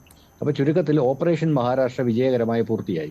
ഓപ്പറേഷൻ മഹാരാഷ്ട്രയിൽ ഈ പറഞ്ഞതുപോലെ നേരത്തെ BJP പ്രതിനിധി പറഞ്ഞതുപോലെ അവർ വന്നു ഞങ്ങൾ കൊടുത്തു എന്നുള്ളതൊന്നും അല്ല. കാരണം വളരെ കൃത്യമായിട്ട് മഹാരാഷ്ട്രയിലെ രാഷ്ട്രീയം നോക്കിയവർക്കറിയാം അവിടെ എന്താണ് സംഭവിച്ചത് എന്ന്. ഏകനാഥ് ഷിൻഡെ എന്തുമാത്രം ആംടിസ്റ്റ് ചെയ്തിട്ടാണ് ആ പിളർപ്പ് സാധ്യമാക്കിയത്. കാരണം ഒന്നുകിൽ ജയിൽ അല്ലെങ്കിൽ മുഖ്യമന്ത്രി പദം എന്ന് പറയുന്ന ഒരു അവസ്ഥ വെച്ച് നീട്ടപ്പെടുമ്പോൾ സ്വാഭാവികമായിട്ടും ഏത് മനുഷ്യനും മുഖ്യമന്ത്രി പദം സ്വീകരിക്കുമെന്ന് പറയുന്നത് പോലെ ഏകനാഥ് ഷിൻഡെയും ചെയ്തത് തന്നെയാണ്. അപ്പം അങ്ങനെ 48 സീറ്റുള്ള അത് ആദ്യം പിളർത്തി പല കഷ്ണങ്ങളാക്കി. അതായത് NCP ഒതുക്കി, ശിവസേനയെ ഒതുക്കി, കോൺഗ്രസിനെ പിളർത്താനുള്ള ശ്രമങ്ങൾ വളരെ ശക്തമായി നടന്നു വരികയാണ്. അത് ഏത് നിമിഷവും നമുക്ക് പ്രതീക്ഷിക്കാവുന്നതാണ്. ഒരു പ്രമുഖ മുൻ മുഖ്യമന്ത്രിയായ ഒരു പ്രമുഖ കോൺഗ്രസ് നേതാവിന്റെ നേതൃത്വത്തിൽ ഒരു ഫാക്ഷൻ ഓഫ് MLAs മറുകണ്ഠം ചാടും എന്ന വാർത്ത അന്തരീക്ഷത്തിൽ നിൽക്കാൻ തുടങ്ങിയിട്ട് കാലം കുറച്ചായി. ഇതുവരെ ഒന്നും സംഭവിച്ചിട്ടില്ല. പക്ഷേ ഏത് നിമിഷം അത് സംഭവിച്ചാലും, ലോക്സഭാ ഇലക്ഷന് തൊട്ടു മുമ്പായിട്ട് അത് സംഭവിച്ചാലും അക്കാര്യത്തിൽ നമുക്ക് അത്ഭുതപ്പെടാനൊന്നുമില്ല. ഇനി അടുത്തതിലേക്ക് വരിക. മൂന്നാമത്തെ വലിയ സംസ്ഥാനമാണ് ബീഹാർ. ഈ ബീഹാറിന്റെ ഒരു പ്രത്യേകത എന്ന് പറയുന്നത്, ബീഹാർ ചരിത്രപരമായിട്ട് വളരെ ഇമ്പോർട്ടൻ്റ് ആയ ഒരു സ്ഥലമാണ്. കാരണം സോഷ്യലിസ്റ്റ് മൂവ്മെന്റുകളുടെ എല്ലാം തുടക്കം, അതിന്റെ ഒരു ഹൃദയഭൂമി എന്ന് നമുക്ക് വിളിക്കാവുന്ന അതായത് വടക്കേ ഇന്ത്യയിലെ എല്ലാ സോഷ്യലിസ്റ്റ് മൂവ്മെന്റുകളും ആരംഭിച്ചത് ജയപ്രകാശ് നാരായണ തൊട്ടിങ്ങോട്ടെല്ലാം ആരംഭിച്ചത് ആ ബീഹാറിന്റെ മണ്ണിൽ നിന്നാണ്. അപ്പൊ അവിടെ നിതീഷ് തന്നെയാണ് ഇന്ത്യ അലയൻസിന് തുടക്കമിട്ട എന്താ പറയുക, നമ്മള് ഗണപതിക്ക് പൂജ എടുത്ത് തുടങ്ങിയ ആൾ, ഈ അലയൻസിന് തുടങ്ങി വെച്ച ആൾ നിതീഷ് കുമാറാണ്. ആ നിതീഷ് കുമാറിന്റെ പാർട്ടി നേരത്തെ പറഞ്ഞ പോലെ മറുകണ്ഠം ചാടിയത് കൊണ്ട് BJPക്ക് 5-10 സീറ്റുകൾ നഷ്ടപ്പെടുമെന്നുള്ളതിനേക്കാൾ ഉപരിയായിട്ട് BJPയുടെ വളരെ കൃത്യമായ പോൾ മാനേജ്മെന്റ് ആണ്. ഓരോ സംസ്ഥാനങ്ങൾ, അതായത് വലിപ്പമുള്ള അല്ലെങ്കിൽ രാജ്യവ്യാപകമായിട്ട് ഫലത്തിനെ എന്താ പറയുക സ്വാധീനിക്കാൻ സാധ്യതയുള്ള ഓരോരോ സംസ്ഥാനങ്ങൾ എടുത്തിട്ട് വളരെ കൃത്യമായിട്ട് തലവെട്ടി മാറ്റുന്ന പ്രക്രിയയാണ് BJP നടത്തിക്കൊണ്ടിരിക്കുന്നത്. ആത്യന്തികമായിട്ട് ഭയത്തിൽ നിന്ന് ഉടലെടുത്ത ജാഗ്രത, ഇത് രണ്ടുമാണ് ഇതിനകത്ത് ഏറ്റവും പ്രധാനപ്പെട്ട കാര്യങ്ങൾ. അപ്പൊ ഇപ്പോൾ ഈ പറഞ്ഞ നിതീഷ് കുമാറിനെ കഴിഞ്ഞ നിയമസഭാ തെരഞ്ഞെടുപ്പിൽ തന്നെ കട്ടു സൈസ് ചെയ്യാൻ BJP ശ്രമിച്ചതാണ്. കാരണം അദ്ദേഹത്തിന്റെ RJD പ്രതിനിധി പറഞ്ഞതുപോലെ ചിരാഗ് പാസ്വാന്റെ വിമത മുന്നണിയെ നിർത്തിയിട്ട് JDU മത്സരിച്ച എല്ലാ സീറ്റുകളിലും വിമത സ്ഥാനാർത്ഥികൾ നിർത്തി അതിമാരകമായിട്ട് അവരെ തകർക്കാൻ നോക്കി. 71 സീറ്റിൽ നിന്ന് 45 സീറ്റായിട്ട് അവരുടെ ഭൂരിപക്ഷം, അവരുടെ MLAമാരുടെ എണ്ണം കുറഞ്ഞു. അതേസമയം 53 സീറ്റിൽ നിന്ന് 74 സീറ്റായിട്ട് BJP ഉയരുകയും ചെയ്തു. ഇത് വളരെ കൃത്യമായൊരു പോൾ മാനേജ്മെന്റ് ആയിരുന്നു. കുറച്ചുകൂടി തകർച്ച നിതീഷ് ഉണ്ടാകുമെന്നാണ് BJP കണക്കൂട്ടിയിരുന്നെങ്കിലും അത് ഉണ്ടാകാത്തത് കൊണ്ടാണ് കഴിഞ്ഞ വർഷം അവരുടെ കണ്ടിന്യൂ ചെയ്യാൻ അനുവദിച്ചത്. എന്നിട്ട് നമ്മൾ നോക്കേണ്ട ഒരു കാര്യം, എന്തുകൊണ്ടാണ് ഈ മഹാഗഡ്ബന്ധനിലേക്ക് തിരിച്ച് നിതീഷ് കുമാർ വന്നത്? അതും നമ്മൾ പരിശോധിക്കണം. നമ്മൾ നോക്കുമ്പോൾ BJP JDUവിനെ പിളർത്താൻ ശ്രമം നടത്തി. JDUവിനെ പിളർത്തിയിട്ട് JDUവിനെ അതോടെ അവസാനിപ്പിക്കാനും കംപ്ലീറ്റ് ആയിട്ട് ബീഹാറിന്റെ ഭരണം BJPയുടെ കൈവശം കൊണ്ടുവരാനും ശ്രമിച്ചു എന്ന് മനസ്സിലാക്കിയ നിമിഷമാണ് 18 മാസം മുമ്പ് നിതീഷ് കുമാർ മറുകണ്ഠം ചാടി വീണ്ടും തേജസ്വി യാദവിനെ ആലിംഗനം ചെയ്ത് ഈ പറഞ്ഞതുപോലെ മഹാസഖ്യത്തിലേക്ക് തിരിച്ചു വന്നത്. ഇനിയിപ്പോൾ നോക്കൂ, അടുത്ത 18 മാസങ്ങളാണ് ബാക്കിയുള്ളത്. ഈ ബാക്കിയുള്ള സമയത്ത് വീണ്ടും തിരിച്ച് BJPയിലേക്ക് ചെല്ലുമ്പോൾ നിതീഷ് കുമാറിനും നല്ല ധാരണയുണ്ട് ഇതൊരു താൽക്കാലിക സഖ്യമാണ്. കാരണം അടുത്ത നിയമസഭാ തെരഞ്ഞെടുപ്പ് വരുമ്പോൾ തന്നെ തീർത്ത് കളയാൻ BJP എന്തായാലും ശ്രമിക്കും എന്നുള്ള കാര്യം. അതേസമയം തന്നെ BJPക്കും വളരെ കൃത്യമായിട്ടറിയാം 2024 ലോക്സഭാ ഇലക്ഷനിൽ ഈ പറഞ്ഞതുപോലെ 10 സീറ്റെങ്കിൽ 10 സീറ്റ് നഷ്ടപ്പെടാതിരിക്കണമെങ്കിൽ JDUവിന്റെ സഹായം വേണമെന്ന്. അപ്പൊ ചുരുക്കത്തിൽ ഇത് മറ്റേ RJD പ്രതിനിധി ചൂണ്ടിക്കാണിച്ചതുപോലെ കൃത്യമായ ഒരു ഇടപാട് തന്നെയാണ്. ആ ഇടപാടിൽ അടിവേരിളകിയത് ഇന്ത്യ മുന്നണിക്കാണ്. ഒരല്പം കൂടെ ജാഗ്രത പുലർത്തണമായിരുന്നു. ഒരുപക്ഷെ നിതീഷ് ഉന്നയിച്ച അതാണല്ലോ നിതീഷ് പറയുന്നത്, ചില കാര്യങ്ങളിലൊക്കെ അനുകൂലമായിട്ടുള്ള പ്രതികരണം ഉണ്ടായില്ല എന്നുള്ളൊരു പ്രസ്താവനയൊക്കെയാണ് സത്യപ്രതിജ്ഞയ്ക്ക് തൊട്ടു മുമ്പ് മാധ്യമങ്ങളോട് നടത്തിയത്. അങ്ങനെ ചില ജാഗ്രത കുറവുണ്ടായെങ്കിൽ അതിനുള്ള വില ഇന്ത്യ മുന്നണി കൊടുക്കേണ്ടതായിട്ട് വരുന്നു സ്വാഭാവികമായിട്ടും. അങ്ങനെ ഒരു ജാഗ്രത കുറവ് ഉണ്ടായിട്ടുണ്ട് ഇന്ത്യ മുന്നണിക്ക്, കോൺഗ്രസ്. ഈ ജാഗ്രത കുറവെന്ന് നമുക്ക് പറയാൻ പറ്റില്ല പറഞ്ഞ കാരണം എന്ന് വെച്ച് കഴിഞ്ഞാൽ നിതീഷ് കുമാർ ഇന്ത്യ മുന്നണിക്ക് തുടക്കമിടുമ്പോൾ, അല്ലെങ്കിൽ നിതീഷ് കുമാർ അടക്കമുള്ള ആൾക്കാർ ചേർന്നിട്ട് ഇന്ത്യ മുന്നണിക്ക് തുടക്കമിടുമ്പോൾ ആത്യന്തികമായിട്ട് നിതീഷ് കുമാറിന്റെ സ്വപ്നം എന്ന് പറയുന്നത് കഴിഞ്ഞ ഒന്നിലേറെ പതിറ്റാണ്ടുകളായിട്ട് ബീഹാറിന്റെ മുഖ്യമന്ത്രി പദം അലങ്കരിക്കുന്ന നിതീഷ് കുമാറിന് ഇനിയുള്ള ഒരേ ഒരു ലക്ഷ്യം ഇന്ത്യൻ പ്രധാനമന്ത്രി പദമാണ്. അപ്പൊ നേരത്തെ ചന്ദ്രശേഖർ, YK ഗുജറാളോ അടക്കമുള്ള മനുഷ്യർ വലിയ ഒരു ശക്തി ഇല്ലാതിരുന്നിട്ട് പോലും, അല്ലെ ദേവഗൌഡയെ പോലെ വലിയൊരു ശക്തി ഇല്ലാതിരുന്നിട്ട് പോലും ഇന്ത്യൻ പ്രധാനമന്ത്രിയായ ഒരു ചരിത്രം നമ്മുടെ പാർലമെന്ററി ഡെമോക്രസിക്കുണ്ട്. അപ്പൊ അതുപോലെ സമാനമായ ഒരു ഹങ് പാർലമെന്റ് വരികയാണെങ്കിൽ, ഒരു തൂക്ക് പാർലമെന്റ് വരികയാണെങ്കിൽ നിതീഷ് കുമാർ അടക്കം അവരുടെ സാധ്യത വളരെ കൂടുതലാണ്. അപ്പൊ ആ സാധ്യത മുന്നിൽ കണ്ടുകൊണ്ട് തന്നെയാണ് ഈ പ്രതിപക്ഷ സഖ്യ ശ്രമത്തിന് തുടക്കമിട്ടത്. പക്ഷേ അതിന്റെ ഒരു കൺവീനർ ആകാനോ അതിന്റെ ഒരു ചെയർമാൻ ആകാനോ ഉള്ള നിതീഷിന്റെ ശ്രമത്തെ തടയിട്ടത് കോൺഗ്രസ് അല്ല, അതിനേക്കാൾ മുമ്പേ മമതയാണ്. മമതാ ബാനർജിയാണ് ആദ്യമായിട്ട് ഈ പറഞ്ഞ നിതീഷ് കുമാറിനെ അങ്ങനൊരു പ്രമുഖ സ്ഥാനത്തേക്ക് അവരോധിക്കുന്നതിനെതിരെയുള്ള കൃത്യമായ ഒരു തടയുമായിട്ട് രംഗത്ത് വന്നത്. അപ്പൊ അതിനകത്ത് കോൺഗ്രസിന്റെ ജാഗ്രതക്കുറവ് എന്ന് പറയുന്നത് 100% ശരിയല്ല. കോൺഗ്രസിന് വേറെ ഒരുപാട് കാര്യങ്ങളിൽ ജാഗ്രതക്കുറവ് ഉണ്ട് എങ്കിലും ഈ പർട്ടിക്കുലർ കേസിൽ എനിക്ക് തോന്നുന്നു 26 പാർട്ടികളുടെ ഒരു സഖ്യത്തിനകത്ത് അവർ നടത്താവുന്ന ഏറ്റവും വലിയ വിട്ടുവീഴ്ച, അതായത് അവരുടെ സീറ്റുകളുടെ എണ്ണം ഏതാണ്ട് പകുതിയോളമായിട്ട് കുറച്ചുകൊണ്ട്, അവർ മൊത്തത്തിൽ മത്സരിക്കുന്ന സീറ്റുകളുടെ എണ്ണം ഏതാണ്ട് പകുതിയോളമായിട്ട് കുറച്ചുകൊണ്ട് ഓൾറെഡി ഒരു വലിയ ത്യാഗം കോൺഗ്രസ് ചെയ്തു കഴിഞ്ഞിട്ടുണ്ട്. അപ്പം ഇതുമായിട്ട് ബന്ധപ്പെട്ടിട്ട് ഒരുപാട് ത്യാഗങ്ങൾ അവർ ചെയ്യാൻ തയ്യാറാണെന്ന് അവർ അറിയിച്ചിട്ടുണ്ട്. ഈ പർട്ടിക്കുലർ കേസിൽ 26 പ്രധാനപ്പെട്ട പാർട്ടികളും ഇക്കാര്യത്തിൽ കൃത്യമായൊരു അഭിപ്രായ സമന്വയത്തിലെത്തിയില്ലെങ്കിൽ അത് മുന്നോട്ട് പോവില്ല. അതായത് ഒരു കൺവീനർ വേണ്ട എന്നാണ് പാർട്ടികളുടെ തീരുമാനമെങ്കിൽ കോൺഗ്രസിന് അതിന് ലിമിറ്റേഷൻസ് ഉണ്ട്. കാരണം കോൺഗ്രസിന്റെ നേതൃത്വത്തെ പല പാർട്ടികളും പൂർണ്ണമായിട്ട് അംഗീകരിക്കുന്നില്ല എന്ന് നമ്മൾ മനസ്സിലാക്കണം. അതായത് മമതാ ബാനർജി കോൺഗ്രസിന്റെ നേതൃത്വത്തെ പൂർണ്ണമായിട്ട് അംഗീകരിക്കുന്നില്ല. നമ്മുടെ മുലായം സിംഗിന്റെ പുത്രൻ പൂർണ്ണമായിട്ടും ഇതിനെ അംഗീകരിക്കുന്നില്ല. നിതീഷ് കുമാർ ഇതിനെ പൂർണ്ണമായിട്ടും അംഗീകരിക്കുന്നില്ല. തേജസ്വി യാദവ് ഇതിനെ പൂർണ്ണമായിട്ടും അംഗീകരിക്കുന്നില്ല. അങ്ങനെ ചുരുക്കം പറഞ്ഞു കഴിഞ്ഞാൽ കോൺഗ്രസിന്റെ ഒരു അപ്രമാദിത്വത്തെ അല്ലെങ്കിൽ നേതൃത്വത്തെ ദേശീയ തലത്തിൽ അംഗീകരിക്കുന്നത് DMKയും അല്ലെങ്കിൽ ഒരു പരിധിവരെ CPM ഒക്കെ തന്നെയുള്ളൂ. വേറെ മറ്റുള്ള പ്രമുഖ പാർട്ടികൾ ആരും, പ്രാദേശിക പാർട്ടികൾ ആരും കോൺഗ്രസിന്റെ നേതൃത്വത്തെ പൂർണ്ണമായിട്ട് അംഗീകരിച്ച് കൊടുക്കാതെ അവരുടെ എല്ലാ തീരുമാനങ്ങൾക്കും കൃത്യമായി തടയിടുന്ന ഒരു നടപടിക്രമമാണ് ചെയ്യുന്നത്. എനിക്ക് ഈ ഇന്ത്യ അലയൻസിന്റെ ഒരു ഫോർമേഷൻ തൊട്ടിങ്ങോട്ട് നോക്കിക്കഴിഞ്ഞപ്പോൾ ഈ കഴിഞ്ഞ നിയമസഭാ തെരഞ്ഞെടുപ്പിൽ കോൺഗ്രസ് കാണിച്ച ഒരു വലിയ മണ്ടത്തരം ഒഴിച്ചാൽ, അതായത് കഴിഞ്ഞ നിയമസഭാ തെരഞ്ഞെടുപ്പിൽ പ്രത്യേകിച്ചും ജാർഖണ്ഡ്, രാജസ്ഥാൻ, ഛത്തീസ്ഗഡ്, രാജസ്ഥാൻ, മധ്യപ്രദേശ് ഈ 3 സംസ്ഥാനങ്ങളിൽ നടന്ന തെരഞ്ഞെടുപ്പിൽ ഇന്ത്യ മുന്നണിയുടെ കൃത്യമായ ഒരു ശേഷി പരിശോധിക്കുന്നതിന് പകരം അവര് ഏതാണ്ട് ഒറ്റയ്ക്ക് മത്സരിക്കാൻ തീരുമാനിക്കുകയും ദയനീയമായി പരാജയപ്പെടുകയും ചെയ്തു എന്നുള്ളത് ഏറ്റവും വലിയ അബദ്ധമാണ്. ആ അബദ്ധം അങ്ങനെ ചെറിയ അബദ്ധമല്ല, വലിയ അബദ്ധമാണ്. ആ അബദ്ധം ഒഴിച്ചു കഴിഞ്ഞാൽ എനിക്ക് തോന്നുന്നു ഇന്ത്യ മുന്നണിയുടെ മൊത്തത്തിലുള്ള രൂപീകരണത്തിലും ഇതുവരെ കോൺഗ്രസിന്റെ നിസ്സഹായത ഒരു വശത്ത് നിൽക്കുമ്പോൾ അഡ്വക്കേറ്റ് അനിൽ ബോസ്, അതിരൂക്ഷമായിട്ട് ഞാൻ ചോദിക്കുന്നില്ല. കോൺഗ്രസിനെ സംബന്ധിച്ചിടത്തോളം വിട്ടുവീഴ്ച ചെയ്യാൻ ആകുന്നതിനപ്പുറത്തേക്ക് വിട്ടുവീഴ്ച ചെയ്യുന്ന പല സന്ദർഭങ്ങളും ഇപ്പോൾ സീറ്റ് വിഭജന ചർച്ചകളിലടക്കം നടക്കുന്നുണ്ട് എന്നുള്ള കാര്യം വ്യക്തമാണ്. പക്ഷെ സ്വാഭാവികമായിട്ടും ഹിന്ദി ഹൃദയഭൂമിയിൽ നിന്ന് നിതീഷ് കുമാറിനെ പോലെ ഒരാളെ ഉയർത്തിക്കാണിക്കാനുള്ള ഒരു ആർജവം, ഇന്ത്യ മുന്നണിയുടെ അമരത്തേക്ക് ഉയർത്തി കാണിക്കാനുള്ള ഒരു ആർജവം കാണിക്കാൻ കോൺഗ്രസിന് ഒരുപക്ഷെ കഴിയുമായിരുന്നു. അങ്ങനെ ഒരു കാര്യം കോൺഗ്രസിന്റെ ഭാഗത്തുനിന്നുണ്ടായിട്ടില്ല. നേരത്തെ പറഞ്ഞതുപോലെ മമതയടക്കം ഇതിനൊരു തടയിടാനുള്ള ശ്രമം നടന്നപ്പോൾ കോൺഗ്രസ് അതിനനുസരിച്ച് നിൽക്കുകയാണ് കാണിച്ചത്. അതിനൊരു വിമുഖത കോൺഗ്രസ് കാണിച്ചു. ഒരുപക്ഷെ ഈ വളരെ സമയബന്ധിതമായ പ്രതികരണം തൻ്റെ ആവശ്യങ്ങൾക്കൊന്നും സഖ്യത്തിൽ നിന്ന് ഉണ്ടാകുന്നില്ല എന്ന് പറയുന്നത് ഇതെല്ലാം കൂടെ ചേർത്തായിരിക്കുമല്ലോ നിതീഷിനെ സംബന്ധിച്ചിടത്തോളം. അങ്ങനെയാണെങ്കിൽ ആ കുറ്റപ്പെടുത്തൽ കോൺഗ്രസിന് എതിരെയുള്ള കുറ്റപ്പെടുത്തലും കൂടി ഉണ്ടാവുമല്ലോ അതിനകത്ത് സ്വാഭാവികമായിട്ടും.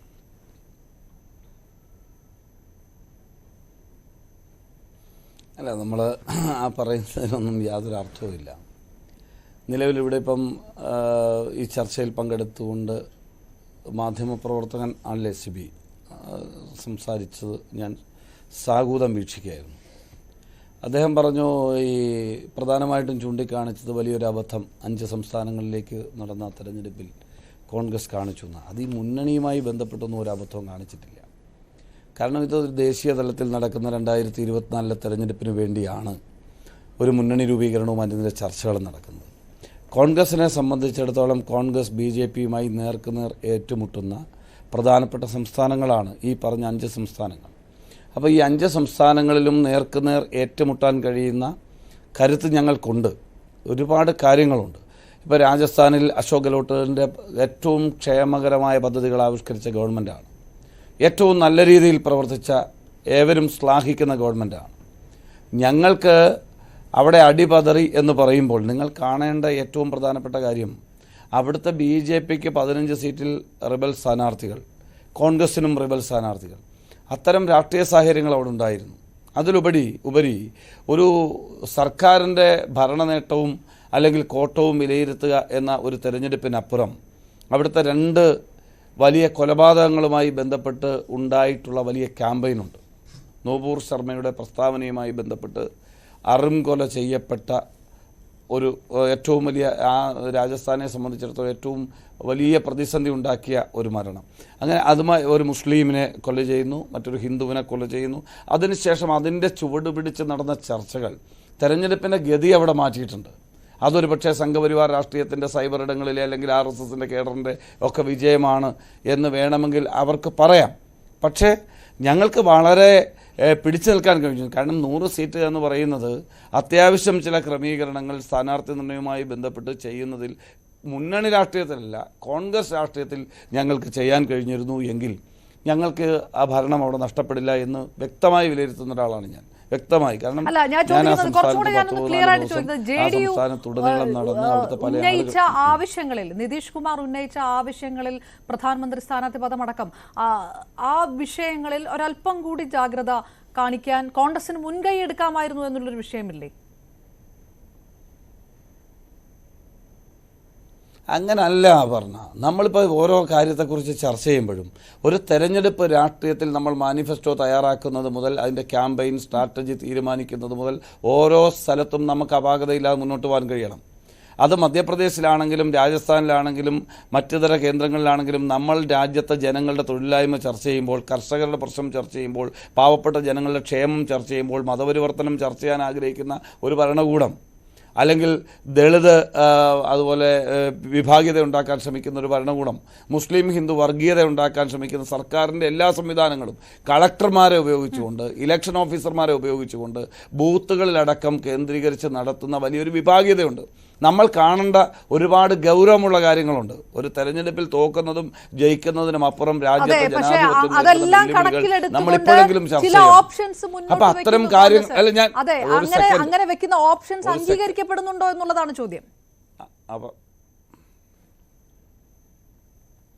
അപർണ, ഈ ചർച്ചയിൽ പങ്കെടുത്ത ആളുകൾ ഓരോരുത്തരും സംസാരിക്കുമ്പോൾ താങ്കൾ ഇടപെട്ടില്ല ഒരു ഘട്ടത്തിലും. ഞാൻ എന്റെ ഭാഗം കൺവിൻസ് ചെയ്യാൻ നിങ്ങൾ എന്നെ അനുവദിക്കൂ. അതിനുശേഷം നിങ്ങൾ എന്ത് വേണം അല്ലല്ല ഇടപെട്ടില്ല. എന്നോട് ഞാൻ പറയട്ടെ എന്നോട് ഇടപെട്ട പോലെ അല്ല ഇടപെടുന്നത്. ഞാൻ പറയുന്നത് നിലവിൽ തെരഞ്ഞെടുപ്പിൽ ഒരു പാർട്ടിയോ മുന്നണിയോ ഉണ്ടാക്കുന്ന സ്ട്രാറ്റജികൾ ജനക്ഷേമത്തിനാണ് ഞങ്ങൾ പരിഗണന കൊടുക്കുന്നത് എന്ന് പറയുമ്പോൾ ഒരു ഭരണകൂടം നേരിട്ട് വർഗീയ വിഭജന വിഘടനവാദം ആസൂത്രണം ചെയ്യുകയാണ്. ഒരു തെരഞ്ഞെടുപ്പ് ജയിക്കാൻ പുൽവാമ പോലെ രാജ്യത്തെ സൈനികരെ അറുങ്കൊല ചെയ്യുന്ന രാഷ്ട്രീയം ഈ രാജ്യത്ത് വരികയാണ്. മഹാവിപത്ത് വരികയാണ്. തെരഞ്ഞെടുപ്പ് ജയിക്കുന്നതാണോ ചർച്ച ചെയ്യുന്നത്? തെരഞ്ഞെടുപ്പിൽ സീറ്റ് ഷെയർ മാത്രമാണോ ചർച്ച ചെയ്യേണ്ടത്? പുൽവാമ ആസൂത്രണം ചെയ്യുന്ന ആളുകൾ ഇപ്പോൾ പോകുന്ന അമ്പലവും പള്ളിയും പറഞ്ഞുകൊണ്ടല്ലേ പോകുന്നത്? ഈ രാജ്യത്ത് ജനങ്ങളുടെ പ്രശ്നം, പട്ടിണി, അവൻ്റെ ദാരിദ്ര്യം, നിത്യ ഉപയോഗ സാധനങ്ങളുടെ വിലക്കയറ്റം, ഈ രാജ്യത്ത് നിന്ന് ലക്ഷോപലക്ഷം വരുന്ന ചെറുപ്പക്കാർ വിദേശത്തേക്ക് പലായനം ചെയ്യപ്പെടുന്നത് നമ്മൾ ചർച്ച ചെയ്യുന്നുണ്ടോ? നിങ്ങൾ കൂറുമാറുന്ന നിതീഷ് കുമാറിൻ്റെ പുറകെ പോയി ചർച്ച ചെയ്തിട്ട് എന്താ കാര്യം? ഈ രാജ്യം നേരിടുന്ന ജനകീയ പ്രശ്നങ്ങൾ നിങ്ങൾ ചർച്ച ചെയ്ത് ഞങ്ങളത് ചർച്ചയാക്കാനാ ഭാരത് ജോഡോ ന്യായ് യാത്ര, ജസ്റ്റിസിന് വേണ്ടി, നീതിക്ക് വേണ്ടി, നീതി കിട്ടും വരെയുള്ള പോരാട്ടത്തിന് വേണ്ടി ഞങ്ങൾ ഇറങ്ങുന്നത്. ഞങ്ങൾക്കൊരു രാഷ്ട്രീയമുണ്ടെന്നേ, കൃത്യമായ നിലപാടുള്ള ഒരു തെരഞ്ഞെടുപ്പിലല്ല 9 തെരഞ്ഞെടുപ്പിൽ പരാജയപ്പെട്ടാലും ഞങ്ങൾക്ക് കൃത്യമായ ഒരു സന്ദേശമുണ്ട് രാജ്യത്തോട്. ഇന്ത്യയിൽ ഗുരുസ്ഥാനമുള്ള രാഷ്ട്രീയ പ്രസ്ഥാനമാണ് കോൺഗ്രസ്. ഒരു സെക്കൻഡ് അപർണ ഞാനൊന്ന് പറഞ്ഞോട്ടെ. ഒരു സെക്കൻഡ് ഞാനൊന്ന് പറഞ്ഞോട്ടെ. അല്ല, ഞാൻ ഒരു സെക്കൻഡ് പറഞ്ഞോട്ടെ, എന്നിട്ട് നിങ്ങൾ പറഞ്ഞോ.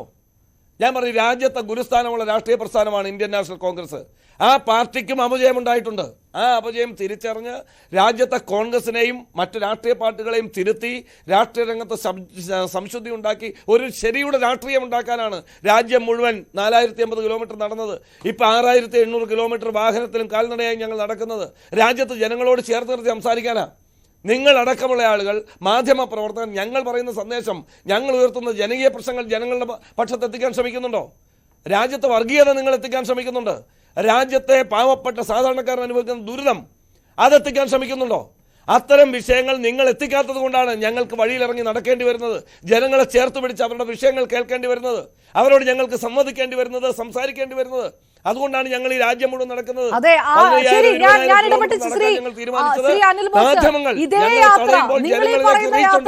അല്ല ശ്രീ അനിൽ ബോസ്, നിങ്ങൾ ഈ പറയുന്ന ഇതേ യാത്ര ബീഹാറിലെത്തുമ്പോൾ അത് കേൾക്കേണ്ടവർ, കൂടെ ഉണ്ടാകേണ്ടവർ, അത് ജനങ്ങളോട് പറയേണ്ടവർ അതിൽ നിന്ന് മാറിപ്പോയിരിക്കുന്നു. ബീഹാർ ഇന്ത്യയുടെ ഭാഗമാണല്ലോ. ഇന്ത്യ മുന്നണിയുടെ ഭാഗമായിരുന്ന ഒരു രാഷ്ട്രീയ പാർട്ടി നേതാവ് മാറിപ്പോകുമ്പോൾ എത്ര പേരാണോ കേൾക്കാനിരുന്നത് അതിലൊരു സംഖ്യയാണ് പോകുന്നത്. അത് ഒരു വിഷയമാണ്. നിങ്ങൾ എത്ര ഗഹനമായിട്ടുള്ള വിഷയമാണ് പറയുന്നതെങ്കിലും അത് കേൾക്കാനുള്ള ആൾക്കാർ അവിടെ ഉണ്ടാകണമല്ലോ. അത് ശ്രദ്ധിക്കുന്നതിൽ, ആ ആൾക്കാരെ കൂടെ നിർത്തുന്നതിൽ ഒരു വീഴ്ച പറ്റി, ആ ഒരു പ്ലാനിങ്ങിൽ ഒരു വീഴ്ച പറ്റി. അത് ഇന്ത്യ മുന്നണിക്ക് ഒരു വലിയ തിരിച്ചടിയായി മാറുന്നു എന്നൊരു വിഷയമുണ്ടല്ലോ അവിടെ. അത് കാണാതെ പോകുന്നത് എങ്ങനെ? അല്ല, അപർണ, ഞങ്ങൾ ഒറ്റയ്ക്കാണ് അപർണ നടന്നു തുടങ്ങിയത്. ഞങ്ങളെ കോർപ്പറേറ്റ് മാധ്യമങ്ങളുടെ തടവറയിൽ നിന്ന് ഞങ്ങളുടെ സന്ദേശം ജനങ്ങളിൽ എത്തിക്കാൻ ഞങ്ങൾ നടന്നു തുടങ്ങിയത് ഒറ്റയ്ക്കാണെന്ന്. ഒരു പാർട്ടിയായി ഒരു നേതാവ് നയിച്ച് ഞങ്ങൾ ലക്ഷോപലക്ഷം ആളുകളിലേക്ക് ഇറങ്ങിയപ്പോഴാണ് ഞങ്ങൾക്ക് റീച്ച് ഉണ്ടായത്, ഞങ്ങളുടെ സന്ദേശം ജനങ്ങളിലെത്തിയത്. ആ ജനങ്ങളത് കേൾക്കാൻ തയ്യാറായത്. കോൺഗ്രസ് മുന്നോട്ട് വെക്കുന്ന രാഷ്ട്രീയം ചർച്ച ചെയ്യാൻ തുടങ്ങിയത്. കർഷക സമരമടക്കമുള്ള പോരാട്ടങ്ങളിൽ ഈ ഗവൺമെന്റിന് മൃഗീയമായ ഭൂരിപക്ഷം ഉണ്ടായിട്ടും തിരുത്തേണ്ടി വന്നത്. പൗരത്വ നിയമത്തിൽ അട്ടഹസിച്ച് നടന്ന ഒരു ഗവൺമെന്റിനെ സാഹചര്യം ഉണ്ടായത്. ഇപ്പോഴും ഒരു തെരഞ്ഞെടുപ്പിന്റെ പടിവാതിൽക്കൽ നിൽക്കുമ്പോൾ ഒരു സെക്കൻഡ്, ബീഹാർ ഇന്ത്യ മുന്നണി ഇനി എന്ത് ഉറ്റുനോക്കുന്നു? ഇതെല്ലാം പറയാൻ അവിടെ കേൾക്കാൻ ആൾക്കാർ വേണമല്ലോ. അതുണ്ടാകാൻ സാധ്യതയുണ്ടായിരുന്ന ഒരു ടീമാണ് മറുകണ്ഠം ചാടിപ്പോയിരിക്കുന്നത്. ഇനി ബീഹാറിൽ എന്താണ് ഉറ്റുനോക്കുന്നത്? ഈ നിതീഷ് കുമാർ ഇങ്ങോട്ട് വരുന്നതിന് മുമ്പ് ഞങ്ങൾ അവിടെ ഒലിച്ചു പോയില്ലെന്നേ. ഞങ്ങളവിടെ ഒലിച്ചു പോയില്ല. ഞങ്ങളും തേജസ്വി യാദവും അടക്കമുള്ള പാർട്ടി അവിടെ ശക്തമായ സാന്നിധ്യമായി നിൽക്കാമെന്ന് നേരത്തെ ഇവിടെ പറഞ്ഞു. വർഗീസ് ജോർജ് തന്നെ പറഞ്ഞു, സാറ് പറഞ്ഞു കേട്ടല്ലോ നിങ്ങൾ. 8 സീറ്റിന്റെ വ്യത്യാസം, 8 സീറ്റിന്റെ വ്യത്യാസം. അന്ന് അവിടെ CPI ML എന്ന് പറയുന്ന ആളുകൾ അവിടെ കൊണ്ടുപോയി പിന്നെ സ്ഥാനാർത്ഥികളെ നിർത്തിയില്ലായിരുന്നെങ്കിൽ ആ 8 സീറ്റിന്റെ പ്രശ്നം പോലും ഉണ്ടാകുമായിരുന്നില്ല. നിങ്ങളൊന്ന് അന്വേഷിച്ചു നോക്ക്, നിങ്ങളൊന്ന് വളരെ കൃത്യമായിട്ട് അന്വേഷിച്ച് നോക്ക്. ഒവൈസിയുടെ പാർട്ടി കൊണ്ടുവന്ന് പല സ്ഥലത്തും സ്ഥാനാർത്ഥി നിർത്തിയില്ലായിരുന്നുവെങ്കിൽ, വോട്ട് ചെതറിക്കാൻ BJPയുടെ ഏജന്റായി പ്രവർത്തിച്ചില്ലായെങ്കിൽ ഈ പറയുന്ന നിതീഷ് കുമാർ ഇങ്ങോട്ട് വരിക പോലും വേണ്ടി വരുമായിരുന്നില്ല. 8 സീറ്റിന്റെ വ്യത്യാസത്തിൽ മനസ്സിലായില്ലേ? അത് ആർജിക്കാൻ കഴിയുന്ന കരുത്ത് അവിടെയുള്ള പാർട്ടിയും മുന്നണിയുമാണ് അവിടെ ഉള്ളത്. കോൺഗ്രസ് അല്ല മേൽക്കൈയുള്ള പാർട്ടി, ഞങ്ങൾ അംഗീകരിക്കുന്നു. അവിടെ RJD ആണ് ഞങ്ങളെക്കാൾ കൂടുതൽ ശക്തിയുള്ളത്. പക്ഷേ ഞങ്ങളുടെ മുന്നണി സംവിധാനം സ്ട്രോങ് ആണെന്ന്. ഞങ്ങളുടെ വോട്ടിനെ ഗുജറാത്തിൽ ആം ആദ്മിയെ ഉപയോഗിച്ച് വിഘടിപ്പിച്ചതുപോലെ ഒവൈസിയെ അതുപോലെ തന്നെ CPIMലെ ഉപയോഗിച്ച് അവിടെ വിഘടിപ്പിക്കാൻ ചില ശ്രമങ്ങൾ നടത്തുന്നതിൽ അവർ വിജയിച്ചിട്ടുണ്ട്. ഞങ്ങൾക്കത് തിരിച്ചറിയാം. ഞാനതാണ് ഞാൻ പറഞ്ഞു, ഞങ്ങൾ ഒറ്റയ്ക്ക് നടന്നു തുടങ്ങിയപ്പോൾ ഉണ്ടായിരുന്നവരെക്കാൾ കൂടുതൽ, ഞാൻ തുടക്കത്തിലേ പറഞ്ഞു, ഞങ്ങൾ ഒറ്റയ്ക്ക് നടന്നു. തീരുമ്പോൾ 11 പാർട്ടി, ഇപ്പോൾ 27 പാർട്ടികൾ, 26, 28 ഇപ്പോൾ അത് 27 പാർട്ടികൾ ഞങ്ങൾ നിൽക്കുകയാണ്. ആ 27 പാർട്ടികളുമായി ഞങ്ങൾ മുന്നോട്ട് പോകും. ഈ രാജ്യത്ത് അതിശക്തമായ സാന്നിധ്യം അരവിന്ദ് കെജ്രിവാൾ പറഞ്ഞല്ലോ. വരുന്ന പാർലമെന്റ് തെരഞ്ഞെടുപ്പിൽ ഞങ്ങൾ സഖ്യത്തിലാണ് ഹരിയാനയിലും ഡൽഹിയിലും മത്സരിക്കാൻ പോകുന്നു പറഞ്ഞില്ലേ. താങ്കളുടെ ആത്മവിശ്വാസം ഞാൻ മുഖവിലയ്ക്ക് എടുക്കുന്നു, അതിലൊരു തർക്കവുമില്ല. അപ്പോൾ പോലും നിതീഷ് കുമാർ അവിടെ നിൽക്കട്ടെ, തൃണമൂല്, മമത എല്ലാം ഒറ്റയ്ക്ക് മത്സരിക്കുമെന്ന് വ്യക്തമാക്കി പഞ്ചാബിലും പശ്ചിമ ബംഗാളിലും എന്ത് സംഭവിക്കുമെന്നുള്ള ചിത്രമൊക്കെ നമ്മൾ ചർച്ച ചെയ്ത് കഴിഞ്ഞ വിഷയമാണ്. അതിനിടയിലാണ് ബീഹാറിലെ പരിപൂർണമായിട്ട് അടിവേരിളകി പോയിരിക്കുന്ന രീതിയിലുള്ള ചിത്രം വരുന്നത്. അപ്പോൾ താങ്കൾ പ്രകടമാക്കുന്ന ആത്മവിശ്വാസം യാതൊരു രീതിയിലുള്ള ജാഗ്രത കുറവും മുന്നണിയുടെ ഭാഗത്തുനിന്ന് ഉണ്ടായിട്ടില്ല, മുന്നണിയിലെ പാർട്ടികളെ കൂടെ നിർത്തുന്നതിൽ ഉണ്ടായിട്ടില്ല എന്നുള്ള ആത്മവിശ്വാസം കൂടിയാണ് അല്ലേ? അല്ല പറഞ്ഞ, നമ്മളൊരു മുന്നണി ഉണ്ടാകുമ്പോൾ മുന്നണിയിൽ വലിയേട്ടൻ ചെറിയേട്ടൻ എന്നുള്ള ഭാവമൊന്നുമില്ല. നമ്മൾ ഒന്നിച്ചിരുന്ന് ചർച്ച ചെയ്യും. ഒന്നിച്ചിരുന്ന് ഒരുമിച്ച് പോകാൻ കഴിയാത്ത കാര്യങ്ങളുള്ളത് കൊണ്ടാണല്ലോ പല തട്ടിൽ നിന്നിട്ടുള്ളത്.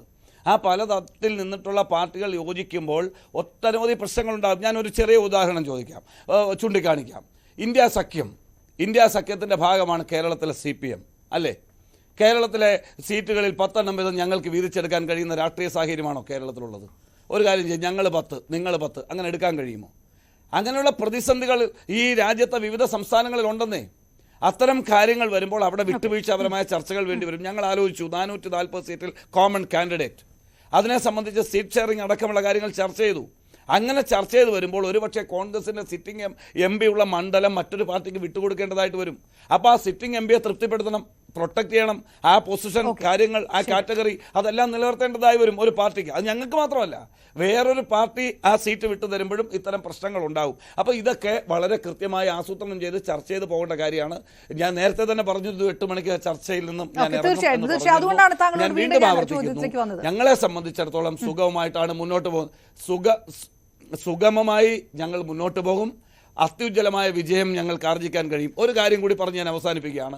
300-ലധികം സീറ്റ്, എനിക്ക് തോന്നുന്നു 303 സീറ്റാണെന്നാണ് എൻ്റെ ഓർമ്മ, ഈ പറയുന്ന BJP സംവിധാനങ്ങൾക്ക്. ഈ പറയുന്ന കർണാടകയിൽ ഞങ്ങൾക്കുള്ളത് ഒരു പാർലമെൻറ്റ് അംഗമാണ് കഴിഞ്ഞ തെരഞ്ഞെടുപ്പിലുള്ളത്. നിങ്ങൾക്ക് അപർണയ്ക്ക് മറ്റാരെയും വിട്ടേര്, അപർണയ്ക്ക് പറയാൻ കഴിയുമോ ഞങ്ങൾ ആ ഒരു സീറ്റിലാണോ കർണാടകയിൽ വരുന്ന തെരഞ്ഞെടുപ്പ് ജയിക്കാൻ പോകുന്നത്? മിനിമം 15 സീറ്റിൽ കുറിച്ച് വെച്ചോ, ഈ പ്ലാറ്റ്ഫോമിൽ പറയുന്നു 15 സീറ്റിൽ മിനിമം സീറ്റിൽ ഞങ്ങൾ ജയിച്ചു വരും. ആ 15 സീറ്റ് വരിക എന്ന് പറയാൻ 303-ൽ നിന്ന് -15. ഈ പറയുന്ന ഞങ്ങൾക്ക് 40 സീറ്റിൽ ബീഹാറിലുള്ളത് ഒരു സീറ്റാണുള്ളത്. ഞങ്ങൾ ആ ഒരു സീറ്റിൽ ഒതുങ്ങുമെന്ന് നിങ്ങൾ വിചാരിക്കുന്നുണ്ടോ? ഒരു സീറ്റിൽ ഒതുങ്ങുമെന്ന് വിചാരിക്കുന്നുണ്ടോ? ഇവിടെ മാധ്യമപ്രവർത്തകനായ സിബി ഈ ചർച്ചയിൽ പറഞ്ഞു, ഞങ്ങൾ അവിടെ അജിത് പവാറിൻ്റെ കാര്യം പറഞ്ഞു, അവിടെ പിന്നെ ശിവസേനയെ പിന്നെ പിളർത്തിയതിനെ കുറിച്ചൊക്കെ പറഞ്ഞു. പക്ഷെ ഞങ്ങളുടെ സഖ്യം NCP എന്നുള്ള നിലയിൽ കോൺഗ്രസ്, ഉദ്ധവ് താക്കറെ അടക്കമുള്ള ശിവസേന സഖ്യം ചെറുതാണ് എന്ന് നിങ്ങൾ വിചാരിക്കുന്നുണ്ടോ? അപ്പൊ നിങ്ങൾ മാത്രമല്ല ഒരു വരി കൂടി പറയുന്നു. കഴിഞ്ഞ തെരഞ്ഞെടുപ്പിൽ ഞങ്ങളോടൊപ്പം ഇല്ലായിരുന്ന കഴിഞ്ഞ തെരഞ്ഞെടുപ്പിൽ ഞങ്ങളോടൊപ്പം ഇല്ലായിരുന്ന മെഹബൂബ മുഫ്തി അടക്കം, ഒമർ അബ്ദുള്ള അടക്കം, വിവിധ സംസ്ഥാനങ്ങളിലെ BJP പ്രസിഡന്റുമാരടക്കം, MLA-മാരടക്കം, MP-മാരടക്കം ഞങ്ങൾ ശക്തരല്ലെങ്കിൽ എങ്ങനെ ഞങ്ങളുടെ അടുത്ത് വരണം? ഞങ്ങളിലേക്ക് BJPയുടെ വിവിധ സംസ്ഥാനത്തെ പ്രസിഡന്റുമാർ വരിക, മുഖ്യമന്ത്രിമാർ വരിക എന്ന് പറഞ്ഞാൽ രാജ്യത്തെ പ്രതീക്ഷ ഉണ്ടെന്നാണ്. ഞങ്ങൾ തിരിച്ചു വരും. ഡോക്ടർ വർഗീസ് ജോർജ്, കോൺഗ്രസിനെ സംബന്ധിച്ചിടത്തോളം ഇതിൽ കൂടുതൽ ഒരു വിട്ടുവീഴ്ച ചെയ്യുന്നത് ഏത് തരത്തിലാണെന്നുള്ള ഒരു ചോദ്യം ബാക്കിയാണ്. സ്വാഭാവികമായിട്ട് അത് ചോദിക്കാതെ വയ്യ. ഇന്ത്യ മുന്നണിയെ സംബന്ധിച്ചിടത്തോളം കോൺഗ്രസ് എടുത്ത സീറ്റ് വിഭജന ചർച്ചകളടക്കം കോൺഗ്രസ് ഇതിനകത്ത് തയ്യാറായിരിക്കുന്നത്, വിട്ടുവീഴ്ചയ്ക്ക് തയ്യാറായിരിക്കുന്നത്, അതെല്ലാം എടുത്തു പറയേണ്ട ഒരു വിഷയമാണ്. പക്ഷെ RJDയെ തിരിച്ചറിയുമ്പോൾ നിതീഷ് കുമാർ എന്നൊരു നേതാവ് അവസരവാദിയാണ് എന്ന് RJD തിരിച്ചറിയുന്നത് ഇപ്പോഴത്തെ കാര്യമല്ല. എന്നിട്ടും അങ്ങനെ ഒരു സഖ്യത്തിലേക്ക് കടക്കുക, നിങ്ങളെക്കാൾ നേരത്തെ പറഞ്ഞതുപോലെ കുറഞ്ഞ സീറ്റ് കിട്ടിയവരാണ്, എന്നിട്ടും മുഖ്യമന്ത്രി പദം മുന്നോട്ട് വെച്ചു കൊടുക്കുക, രാഷ്ട്രീയപരമായി അത് ശരിയായിരുന്നില്ല, അതൊരു വലിയ വിഡ്ഢിത്തമായി പോയി എന്ന് RJD വിലയിരുത്തുന്നുണ്ടാകുമോ?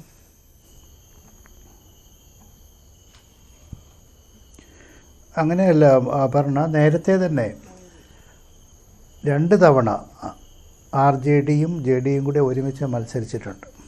ആ 2 തവണ ഏറ്റവും കൂടുതൽ സീറ്റുകൾ കിട്ടിയത് RJDക്കായിരുന്നു.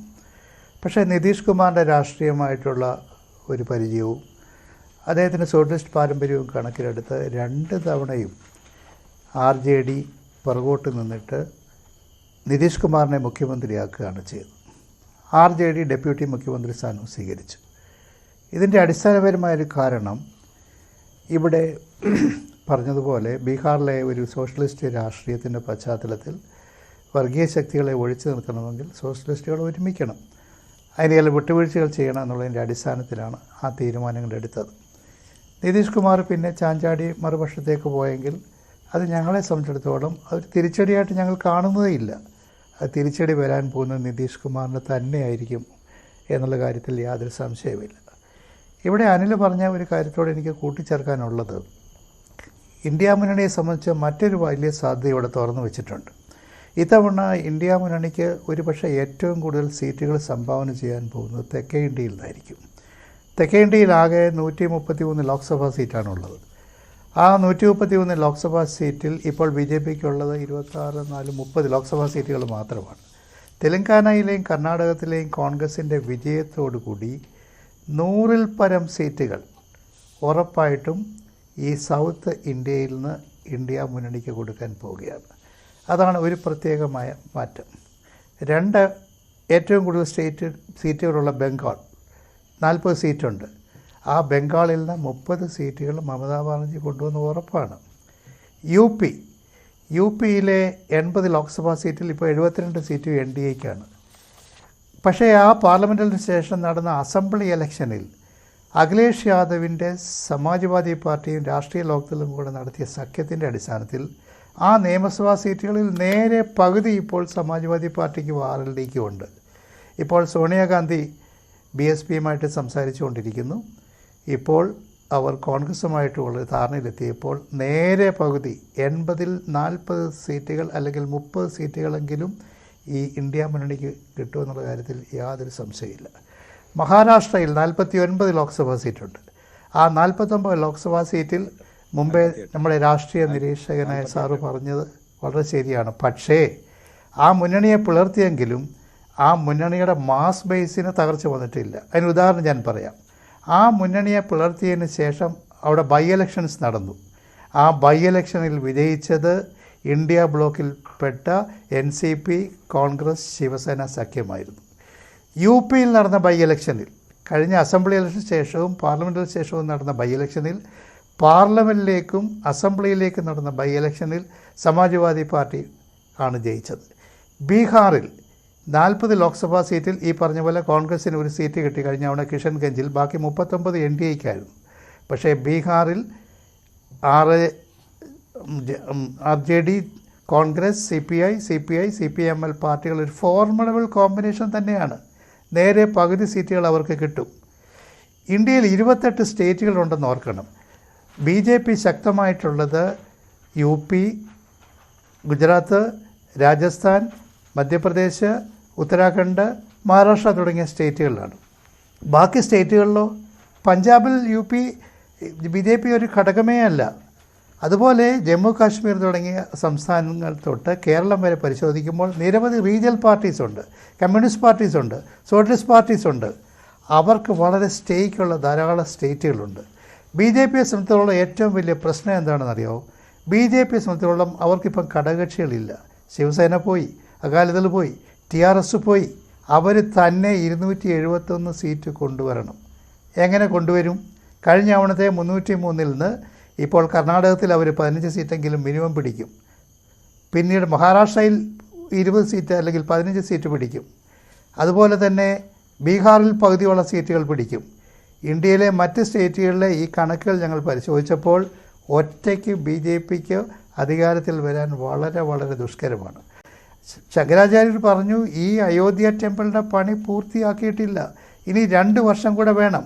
പക്ഷേ പണി പൂർത്തിയാക്കുന്നതിന് മുമ്പ് തന്നെ ഈ പാണപ്രതിഷ്ഠ നടത്തി ഇന്ത്യയിലെ ഒരു ഹിന്ദു വലത് തീവ്ര വികാരം അവർ സൃഷ്ടിച്ചിരിക്കുകയാണ്. എപ്പോഴൊക്കെ BJP പ്രതിസന്ധി നേരിടുന്നുവോ അപ്പോഴൊക്കെ അവർ ഈ രാജ്യത്തെ വർഗീയമായിട്ട് ഭിന്നിപ്പിക്കും. 1984 ശ്രീ പത്മകുമാറിന് അറിയാം, ലോക്സഭയിൽ BJPക്ക് 2 സീറ്റേ ഉള്ളായിരുന്നുള്ളൂ ലോക്സഭയിൽ 84. പക്ഷേ ബാബറി മസ്ജിദ് ഇടിച്ചു പൊളിച്ച് കഴിഞ്ഞപ്പോൾ 1991 നടന്ന ഇലക്ഷനിൽ BJPക്ക് 120 സീറ്റ് കിട്ടി. ഇപ്പോൾ അവർക്ക് 330 സീറ്റായി. ഈ രാജ്യത്തെ ഭിന്നിപ്പിച്ചുകൊണ്ടാണ്, വർഗീയത പറഞ്ഞുകൊണ്ടാണ് ഈ രാജ്യത്ത് അവർ ഇപ്പോൾ ഇത്രയും നമ്പർ സീറ്റ് കിട്ടിയിരിക്കുന്നത്. ഞാൻ ചോദിക്കട്ടെ, നമ്മുടെ കേന്ദ്ര ക്യാബിനറ്റിൽ 75 പേരുണ്ട്, പ്രധാനപ്പെട്ട ക്യാബിനറ്റ് മന്ത്രിമാർ 35 പേരുണ്ട്. ഒരു മുസ്ലിം ഉണ്ടോ ഈ ക്യാബിനറ്റിൽ? ഇന്തോനേഷ്യ കഴിഞ്ഞാൽ ലോകത്ത് ഏറ്റവും കൂടുതൽ മുസ്ലിങ്ങളുള്ള രാജ്യം ഇന്ത്യയാണ്. 18 കോടി മുസ്ലിമുകളുണ്ട്. ഒരു ക്യാബിനറ്റ് മന്ത്രിയെ ഈ ഇന്ത്യയുടെ പാർലമെന്റിൽ നമുക്കുണ്ടോ?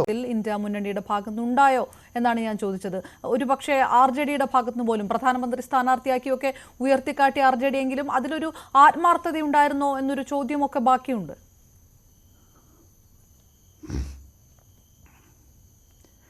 അപർണ, അതിലെന്ത് പ്രസക്തിയാണുള്ളത്? നമ്മുടെ രാഷ്ട്രീയം, the majority communism has become the ideology. നമ്മുടെ ഭൂരിപക്ഷ വർഗീയത രാഷ്ട്രത്തിൻ്റെ പ്രത്യയശാസ്ത്രമായിട്ട് മാറി. രാജ്യം വീണ്ടും വിഭജിക്കപ്പെടാൻ പോകുന്നു. മുസ്ലിങ്ങൾ, ഇവിടുത്തെ മൈനോറിറ്റീസ് അന്യവൽക്കരിക്കപ്പെടുന്നു. നമ്മുടെ സോഷ്യലിസ്റ്റ് റിപ്പബ്ലിക്കിനെ റീക്ലെയിം ചെയ്യുക. ആ റിപ്പബ്ലിക്കിനെ തിരിച്ചെടുക്കാനുള്ള പ്രക്രിയയിൽ എനിക്ക് കൺവീനർ സ്ഥാനം കിട്ടിയില്ലെന്നും പറഞ്ഞ് ആ മുന്നണിയിൽ നിന്ന് പോകുന്നതിനെക്കുറിച്ച് നമുക്ക് എന്ത് പറയാനാണ്? ഞങ്ങൾക്ക് അതിനെക്കുറിച്ചൊരു ഉത്കണ്ഠയില്ല. 28 പൊളിറ്റിക്കൽ പാർട്ടീസ് ഉൾപ്പെടുന്ന ഒരു വലിയ ഫോർമഡബിൾ ഫോഴ്സാണ്. അതിൽ ധാരാളം വൈരുദ്ധ്യങ്ങളുണ്ട്. പക്ഷേ ആ വൈരുദ്ധ്യങ്ങളെ മാവോ ഒരിക്കൽ പറഞ്ഞിട്ടുണ്ട്, ഒരു വലിയ വൈരുദ്ധ്യത്തെ നേരിടാൻ ചെറിയ ചെറിയ വൈരുദ്ധ്യങ്ങൾ അങ്ങ് മറന്നു കളയണം. നമ്മൾ ആരെങ്കിലും കരുതിയോ പശ്ചിമ ബംഗാളിൽ മാർക്സിസ്റ്റ് കമ്മ്യൂണിസ്റ്റ് പാർട്ടിയും കോൺഗ്രസും തമ്മിൽ ഒരുമിച്ച് അസംബ്ലി ഇലക്ഷന് മത്സരിക്കുമെന്ന്? അവർ മത്സരിച്ചില്ലേ ഒരു വലിയ വൈരുദ്ധ്യത്തെ നേരിടാൻ? അതുകൊണ്ട് 28 രാഷ്ട്രീയ പാർട്ടികൾ ഇപ്പോൾ തീരുമാനിച്ചിരിക്കുന്നത് ഇത്തരം ചെറിയ പ്രശ്നങ്ങൾ മാറ്റിവെച്ചിട്ട് BJPയെ പരാജയപ്പെടുത്തുക എന്ന ലക്ഷ്യത്തോടു കൂടി ഒരുമിച്ച് വരാൻ തന്നെയാണ് തീരുമാനിച്ചിരിക്കുന്നത്. നിതീഷ് കുമാർ അങ്ങനെ പോയതിൻ്റെ പിന്നിൽ അപർണ മറ്റു ചില കാര്യങ്ങൾ കൂടിയുണ്ട്. ഒന്ന്, ഈ രാമക്ഷേത്രത്തിൻ്റെ പ്രാണപ്രതിഷ്ഠ കഴിഞ്ഞപ്പോൾ ഒരു വലിയ ഹിന്ദു വികാരം രാഷ്ട്രത്തിൽ രൂപീകരിച്ചിട്ടുണ്ട്. അതിൽ നിതീഷ് കുമാർ ഭയപ്പെട്ടു. ഗംഗാതടത്തിലും പാടലീപത്രത്തിലും അതിൻ്റെ അനുരണനം ഉണ്ടാകുമെന്ന് അദ്ദേഹം ഭയപ്പെട്ടു. 2, കഴിഞ്ഞ 5 സ്റ്റേറ്റുകളിലേക്ക് നടന്ന ഇലക്ഷനിൽ BJP 3 സ്റ്റേറ്റുകൾ പിടിച്ചെടുത്തു. ഇനിയുള്ള കാലം BJPയുടേതാണെന്ന് അദ്ദേഹം ധരിച്ചുപോയി. പക്ഷേ ഈ രാഷ്ട്രത്തിലെ ജനങ്ങളുടെ മനസ്സ് വായിക്കാൻ അദ്ദേഹത്തിന് സാധിച്ചില്ല. ഇപ്പോൾ 45 സീറ്റുമായി അദ്ദേഹം വീണ്ടും പോയി മുഖ്യമന്ത്രിയായിരിക്കുന്നു. ഇന്നലെ വരെ അദ്ദേഹം മുഖ്യമന്ത്രിയാണ്, രാജിവെച്ചിട്ട് ഇന്ന് വീണ്ടും മുഖ്യമന്ത്രിയായി. അതായത് നിതീഷിനെ BJP ആവശ്യമുണ്ട് എന്നതിനപ്പുറത്തേക്ക് അല്ല, ശ്രീ വർഗീസ് ജോർജ് പറഞ്ഞു വരുമ്പോൾ നിതീഷിനെ BJPക്ക് ആവശ്യമുണ്ട് എന്നതിനപ്പുറത്തേക്ക് BJPയെ നിതീഷിന് ആവശ്യമുണ്ട് എന്നൊരു ഇക്വേഷനിലേക്ക് കൂടിയാണ് കിടക്കുന്നത്. അതെ, BJPക്ക് നിതീഷിനെ ആവശ്യമുണ്ട്. കാരണം കഴിഞ്ഞ തവണ അവർക്ക് ബീഹാറിലെ 40 ലോക്സഭാ സീറ്റിൽ 39 ലോക്സഭാ സീറ്റ് അവർ സ്വീപ്പ് ചെയ്യാൻ സാധിച്ചു. അത് നിതീഷ് അപ്പോൾ അവരുടെ കൂടെ ഉണ്ടായിരുന്നത് കൊണ്ടാണ്. ഇപ്പോൾ അവർ ഭയപ്പെട്ടു, Nitish plus RJD plus Congress plus CPM plus CPI plus CPI-ML ഉണ്ടെങ്കിൽ ഈ 40-ൽ 39 ഇന്ത്യ ബ്ലോക്കിന് വരും. അതുകൊണ്ട് അവരെന്ത് വില കൊടുത്തും നിതീഷിനെ പിടിക്കാൻ തീരുമാനിച്ചു. അതുകൊണ്ട് BJPക്കാണ് നിതീഷിനെ സംബന്ധിച്ചിടത്തോളം ആവശ്യം. ആ നിതീഷ് ഏത് സമയത്തും ആ BJP പാളെ ഉപേക്ഷിച്ച് തിരികെ വരാനും സാധ്യതയുണ്ട്. കാരണം 2024 അസംബ്ലി ഇലക്ഷനിൽ ഈ നമ്മുടെ പാനലിലെ രാഷ്ട്രീയ നിരീക്ഷകനായ സാറ് പറഞ്ഞ പോലെ അദ്ദേഹത്തെ പാർലമെൻറ്റ് ഇലക്ഷൻ കഴിഞ്ഞാൽ BJPക്ക് അവിടെ ഡോമിനൻറ്റ് പാർട്ടിയാണ്. BJP ഒരു ചെറിയ പാർട്ടിയായിരുന്നു ബീഹാറിൽ, ജൂനിയർ പാർട്ട്ണറായിരുന്നു.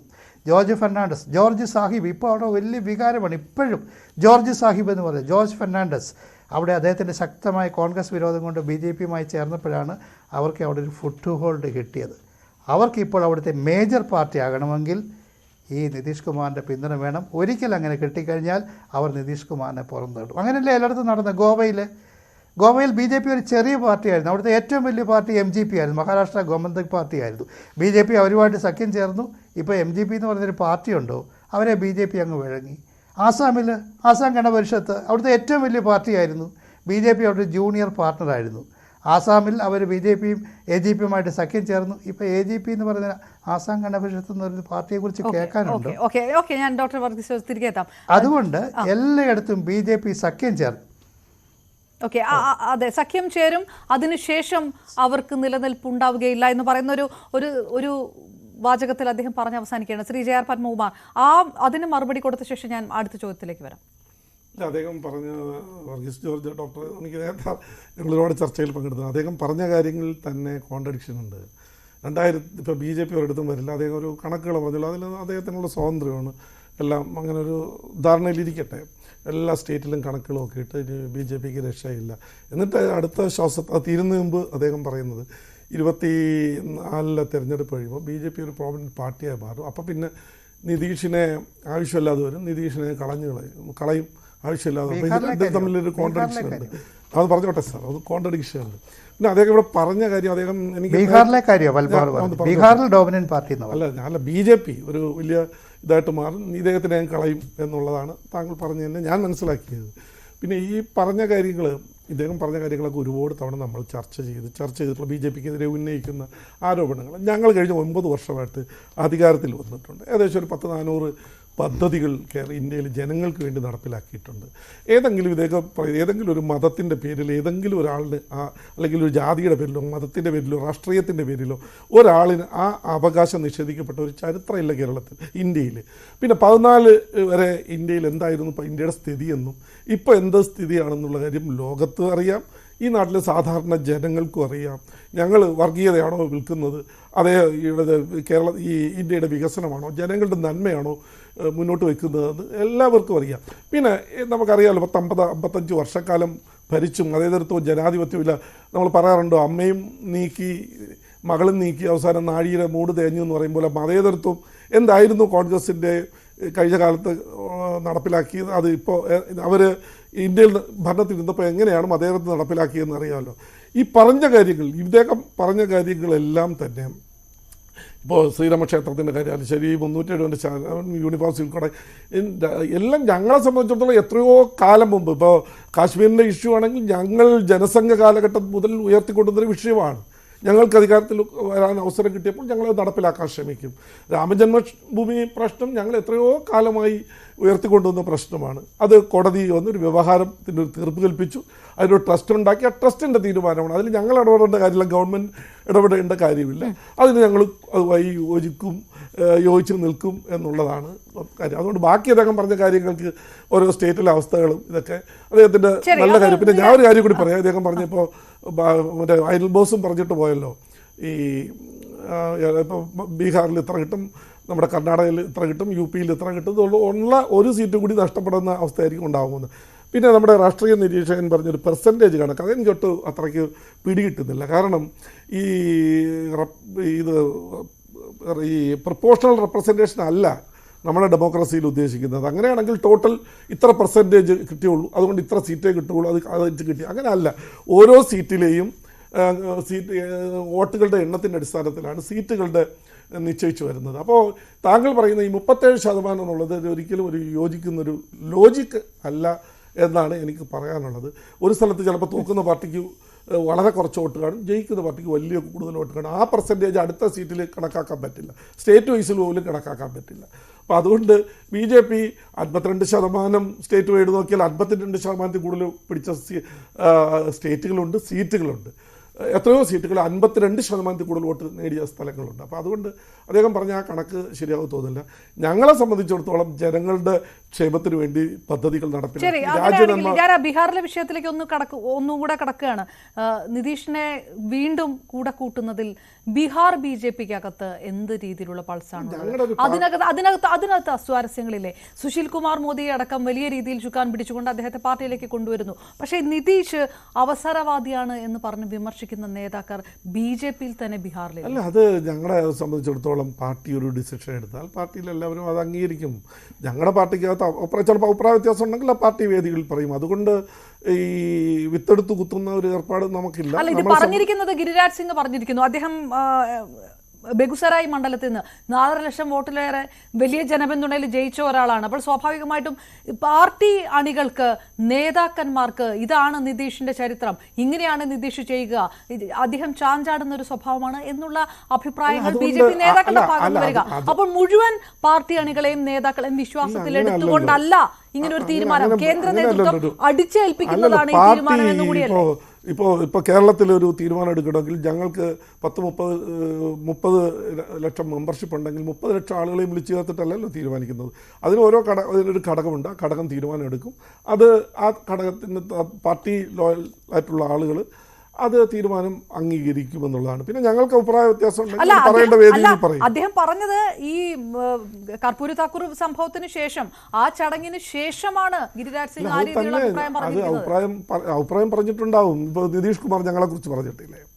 ഞാൻ അതല്ലേ പറഞ്ഞത് നേരത്തെ, ഇപ്പോൾ വലിയ ഗഡ്ബന്ധൻ ഉണ്ടായിക്കൊണ്ട് നടക്കുന്ന പാർട്ടികൾ അല്ല, ഓരോ പാർട്ടികളും അധികാരമാണ് പ്രധാനം, ബാക്കി പറഞ്ഞോട്ടെ.